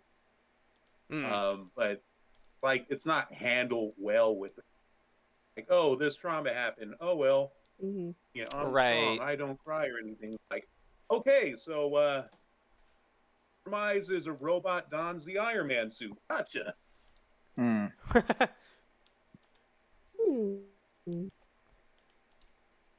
I'm curious as to like where that will be in the timeline of like Endgame and all that. Right. Probably way after, right? Right. I would imagine, but who Way knows? way Yeah. after, yeah. Yeah. How is that gonna 'Cause- intersect with the what's his face? With Spider-Man. Exactly. Yeah. That's also what I'm wondering. Because it's very remember, it's like he inherited, you know, all the Like, technology. from Exactly. Tony. Yeah. Exactly. Yeah. I'm assuming he might probably make like cameos in it. I don't know, Hmm. but yeah. So I guess that's kind of why I was like, I'm wondering where that is in the timeline of Endgame and Mhm. Spider-Man Far Right. From Home, and if it has anything to do with that. We shall Yeah, see. who knows? We shall see. We shall see indeed. The future will tell how many of these projects don't get canceled. No. That's true. Yeah. Yeah. That's true too. And then you know how Disney is about backlash too. If there's any sort of like racial backlash or Yeah. just like people didn't like the character, it's gonna like Mhm. completely fucking change the story. Yeah. I'm surprised they what they do with the Mulan situation. I mean, that didn't exactly get received well. Which one? What Mulan. situation? So Oh, there's yeah. Oh, yeah, yeah. people really did not like it, and on top of that, the fact that you had to pay a separate price for the movie and play for Sure, Disney yeah. Plus. But you know, I think by the way, I mean maybe this is be too much, but okay, so Pearl is really into Mulan. I'm not really into Mulan. Oh my God. I mean, yeah, you do ignore my- cosplay as Mulan a lot. It's okay. Okay. Pro tip: it gets you into events, which makes me feel horrible that I haven't watched it because she's Oh, actually interesting. gotten me into a lot of events for free. Interesting. was one of the- Interesting. Wait. I'm sorry. Did you just say you haven't watched Mulan I as in the original animation new or one. the live action? No. I haven't No, seen the live action. I've seen live the original action. many times. Oh, Yeah, we're talking. thank That's God. what I, I was wanted gonna to head say. towards, because I was gonna ask her opinion on it. Because me and I Brenda have did not seen it. see the live action one. Yeah. We heard about all the backlash and like there's Uh-huh. and whatnot, and and what we ended up doing is actually seeing a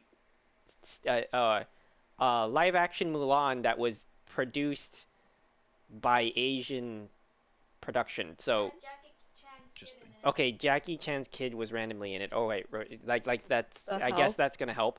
But Well, it's that's the actually reason to watch it. that's one of the reasons. But it was one of the highest like reviewed and rated one, and like people were comparing that one to this one, and then that one had better story driven concepts that didn't kind of minimize a woman in Chinese society, which is one of the backlashes that Mulan, the live action, kind of does, Right. where it gets like, oh yeah, you're gonna be you know you're an amazing woman and blah blah blah, but then at the very end she just admits to being like, I'm going to stay and be a housewife and or whatever. She didn't literally say that, but it's the message Oh, was that that I'm just gonna just do my country proud. I'm all like, but wait a minute, you just I saved see. you saved the emperor though, but like why did you? You mean like in the live action where The new one, yeah. Yeah, the new Disney yeah. live action, there was a bit of a backlash on like it had very mixed messages. Oh yeah, Right. for sure. Like I'm sure that at the very end they had to be like, well, I am definitely going to pander to the Chinese government propaganda. Yup. Yeah. Yep. Honestly, like if you're gonna watch just one Chinese American like casted movie for this year, it should be Over the Moon on Netflix. And it okay. has amazing music. It's about like a Chinese mythological, not a hero figure, and yeah, the music is great. Ken Jeong, who is Mr. Chang in Yeah. Community, who we were just talking about, he sings in it. And he's this adorable little character named Gobi, and it's as beautifully. It's almost Pixar level. It's Netflix, but it's like Pixar's kind of a storyline, Pixar kind of art. And the songs, like I said, are great. Philippa Sue, who plays Eliza in Hamilton, is one of the main characters. And it is so good. And it's probably one of the reasons why I have not seen Mulan yet. Because I was like, I'm just going to watch this movie instead because it's actually good. And there's no controversy. And I didn't have to pay $30 to watch it. And yeah, it's really, really good. Yeah. So that's my opinion because I haven't seen it yet. All right. And that's your opinion on Mulan. Watch Over the Moon Watch instead. Over the Moon. A better movie. Watch a better movie, exactly. No problems here. Brenda, what was the name of the one that we saw? It was also titled Mulan, right? Yeah, I think so. Yeah. Okay. Well, there you go. We didn't hear that. What it was also titled Mulan as well. It's like Mulan, Oh. something, but it does say Mulan. Okay. What year was it made? I don't know. Okay. How should I know? Okay. Got it. Did anybody watch that Netflix TV show what's her face? It wasn't Dollface, right? It was Russian doll. Russian Doll, yes. Yeah. Yeah. The director for that one, it's making The Acolyte for Star Yeah. Yeah, I Wait. saw that. Okay. Wait. Okay. Brenda said the title was what? Mulan Rise of a Warrior. Rise of a Warrior. Got it. 2009. Okay, got it. Yeah, my big takeaway with that was that they approached the movie as a person that, despite the gender differences and the fact that she had to hide it, it was more of a war movie than it was a, like, a kind of like, for women type of thing. It's more. But of a, does she have the Force? Because from what I've heard, from the reviews that I've heard in the new live action Mulan, she has to, she's gifted with the chi. She has to use the chi to fight everybody. And you need to, use the chi for good enough for you. So it's basically the Force. Yeah, that's Wow. so odd. Yep. Yeah, Yep. So you know, all she, that to- shit to- to impress yeah. China, and China was so pissed that It they was a- practically so that's banned the- the Disney movie. So Oh, yeah, jeez. that's the fucking bad thing about one of the backlashes of the writing. So we're talking about the writing specifically and the story structure is that the problem is that she was a character that just came in was awesome at everything. And they explain it in, in such a haphazard way. I don't know if it's specifically to what Carlos is saying, but according to what I like saw in reviews and stuff, yeah. Like oh yeah, that's definitely one of those problems. So where like there's no character development. For her. yeah, She's just exactly. She's a Mary Sue. Like he Uh-huh. just starts off amazing at everything with Exactly. no Yeah. explanation. And then the reason why is because gender. She's a woman. And I mean, the thing is that like that was the fun thing was about like, the that's original not the Mulan reason why. animation, where like she's she's not good at being a warrior at all. She's not she has to survive in a in an environment where she's never been in. You see her develop from somebody who's She used her who's intellect physically weak. to win the tactical situations. And in the movie that me and Brenda saw, like she trained to be good, and then she like Right, like everyone else. Yeah, like yeah. she's a normal person. Like exactly, yeah. She actually worked hard to get to where she was, but yeah, that they and plus also they had a villain. I think that the thing was is that they did with the live action. They added a villain that was unnecessary, which The is witch? the witch person. Apparently, they just did that because they needed a opposite to her. That was the woman. That was a woman. Yeah. of course. Yeah. Because only women can fight other women. Yes. Thanks, I hate it. Man. Why? They totally missed the point. Right. They missing the point in the movie, man. But yeah. Starting your first playthrough of level 99. That's what I feel like most of these, like, what they're doing with all these remakes, like, that's why I asked about, like, Jungle Book and, like, whatnot. Like, they just, like, The Lion King. yeah, they just bring it back and they just totally forget what was, like, the That's reason. the message Yeah. of the original, yeah. Yeah, and it's just not well integrated into it, like. Right. Like, Yeah. there's a reason why you want to remake it, other than hey, let's just make all this. Let's just remake everything scene by scene, except with people. Like, Yeah, Right. except with people. Yeah. Or in the case of The such Lion wrong King, just- listens. animated like, all over again, Right. but quote unquote realistic. Because realism. I really hated the Lion King remake. Like, it's just somehow they made one of the best movies ever made, and they made it boring. Mm. Like, I'm like, where is all the fun? Where's all the color? Why are one of the central things is that I've said it before in conversation, but not in the show, is that animals don't emote in real life, and so they went with that kind of thinking. It's like, oh, this is gonna look like a documentary, like nature documentary. So the animals are not gonna emote in our animated movie that's supposed to be live action. Yeah. Yeah, it was really man, that was really odd choices there. I think it's one of those things where the initially it sounded interesting. Yeah. And then they went too far in the rabbit hole and they're like, fuck, we're committed. I mean, we can't undo this. Yeah. We can't. Paid its money, but it's Yeah. really, it's that we that no, and didn't kill your father. That and Wait, let's leave, run away, and never return. Okay, that's how it comes off. yeah, like one tone, no emotions, No emotion. lacking all the emotions in the world. All right. What do you think would be the worst? Okay, just before we go, what do you think would be their go for it. worst, the worst idea for Disney to remake? The worst idea. Like the worst. I'm sorry, the worst movie, owned by Disney that you think should never be remade. Aside from Peter Pan, which should have had, Adam Driver as Captain Hook instead of Jude Law, well, Wait, what? maybe, Oh yeah, that is one of maybe those, huh? let someone else go. I mean, they already did it. They would have said, "Would who?"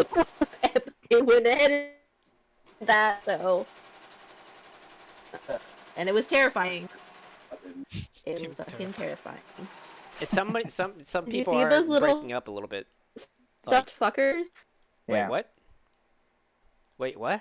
Oh, Fuckers? did my whole rant just go completely? Definitely, I said that word. It's cutting in and out for me. Yeah, Yeah.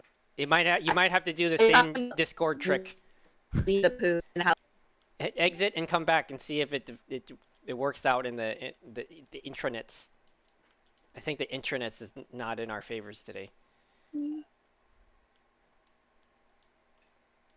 Did Well, D cut? Was D cutting out for anybody else as well? He was Yes. kind of cutting Yeah. out for a little bit, Unfortunately. like a tiny bit. Yeah. It wasn't like it wasn't crazy though, or anything like that. All right. Well, since we're having all these technical difficulties, might as well, like you were gonna do, lead us out of the show. If anybody wants to say anything, you can say your piece. Hello? I'll forever I'm hold my here. peace. All right. I want to see how the Hunchback of Notre Dame goes. Oh, They- yeah. Wait, they Hunchback? announced a live read, didn't they? Yeah. Yeah, because there's a priest Did who they? really wants to molest that woman. That would be a little, not the best topic to bring up right now. Ugh. Oh my God. Okay.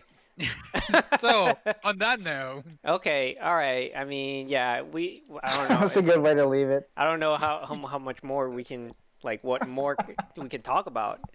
I mean, Yeah, I was think we just gonna covered say, everything. let's remake Song of South. That's a Do good they one. really want a challenge? Let's do that. Yeah, that Can't one's do gonna be a that. Michael super Clark big Duncan's challenge. dead, and he's the only possible Uncle Remus we could think of. Wait. CG. Yeah, you can always bring them back. What do you mean? Hey, what are you talking about? You can bring back anybody you want. Oh, Jesus Christ. Oh Lord. Yeah. Lordy Lord. Lordy Lord. Okay, anyways. Yeah. Yeah, if anybody's still listening to us, I'm sorry. I'm And kidding. thank you. But Thank thank you you. Much appreciated. Enduring my squeaky voice. We'll see y'all next time. Hope you're having a great year so far. Yeah, exactly. 2020. Well, by the time this video comes out, it'll be January. yeah. It'll be Oh, January, end of January maybe. All right. Yeah, because we got like 5 videos that are gonna be scheduled for each week, and I think I'm gonna double up on one of the weeks, just so that So that means this will probably come out around the time February. of real Christmas, like January 20th, right? Like around the time of yes, you're right. actual Christmas. Yeah, the real Christmas. Yes, the real The Christmas. after times. Yeah. Oh, Yeah, we'll yeah. come out by the time we Well, finally have a press. we are the past version ourselves. Well, let's wave and say hello to our future self and pray to God that it's not 2020 but worse. Let's hope that 2021 is Or at not least if it's gonna be cyberpunk, give us some cool augmentations, okay? Like it's exactly. Wait, are you expecting it for it to go like 20 like Kingdom Hearts over here, like 2020-B, broken memories? At this, Oh, you God. know, at this rate, nothing surprises me. You know, Yeah. like why put my hopes up too high? Because like the aftermath is clearly gonna be not that great. Hey, no expectations, no disappointments. Exactly. There we go. Boom, boom. He said it. Great dating advice. I really really want to watch that. You know, that Black Widow Scarlett Johansson's movie, but that didn't happen. It's coming out soon. someday, Probably. hopefully. Yeah. Please, Marvel, make a decision and just put on a stream. Maybe I don't know. Fuck. I don't, Yeah. well, Oh, speaking of that, just before we close out, I know you have, Sean, but has anybody else seen Tenet yet? Yes, I have. Yes.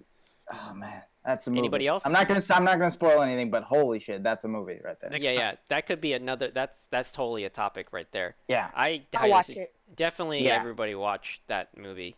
Okay. Yeah. All right, It's- I'll watch. Also, Mhm.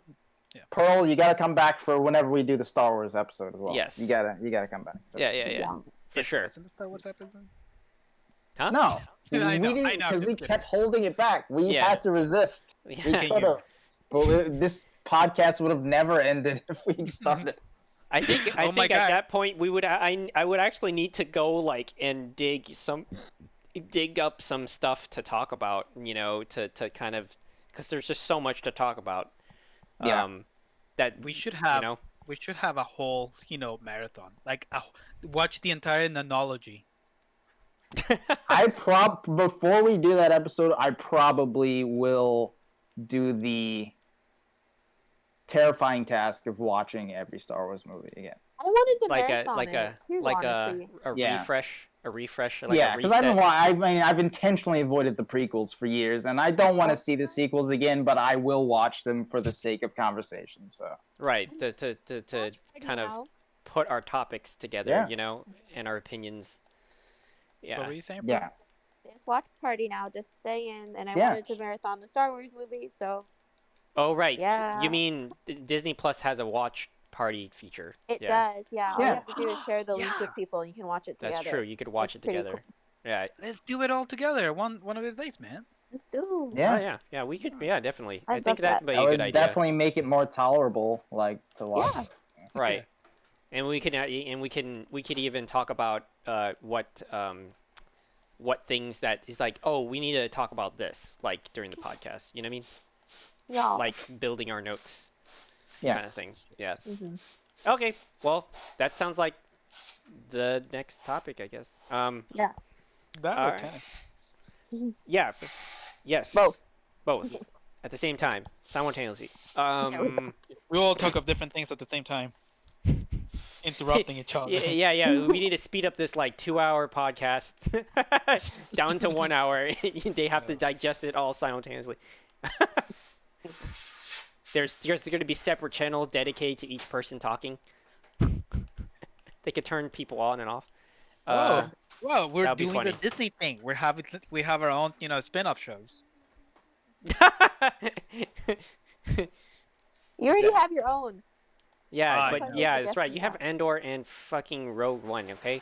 You probably have like the best of what's come You have a out of spin-off of a spin-off. Star Wars Yeah. right now. Yeah, but I don't have Rosario Dawson coming to my show, and that's the worst part of it. Oh, Yeah. well, We'll work on that. Sean, get it on might it. happen. You never know. Dude, Sean's famous now. he is. What? What? Who? You haven't seen your fan page? The hell are you talking about now? Yeah, there's like fan fiction of you, and you Oh, don't on even that know. smut? On that Sean smut. Yeah. Fan fiction. You Crazy. should write fan fiction of Sean. Yeah, there you go. Haven't you seen all your ships? What? What? Anyways, we need to end this podcast. I'm not gonna edit this part out either. So yeah. Bye bye, everybody. Bye Night. Hey, Let's did you get any stop. of that? All right. Did you get any of that? Did you Did get any of that? that? Yeah. All right. 3, 2, 1.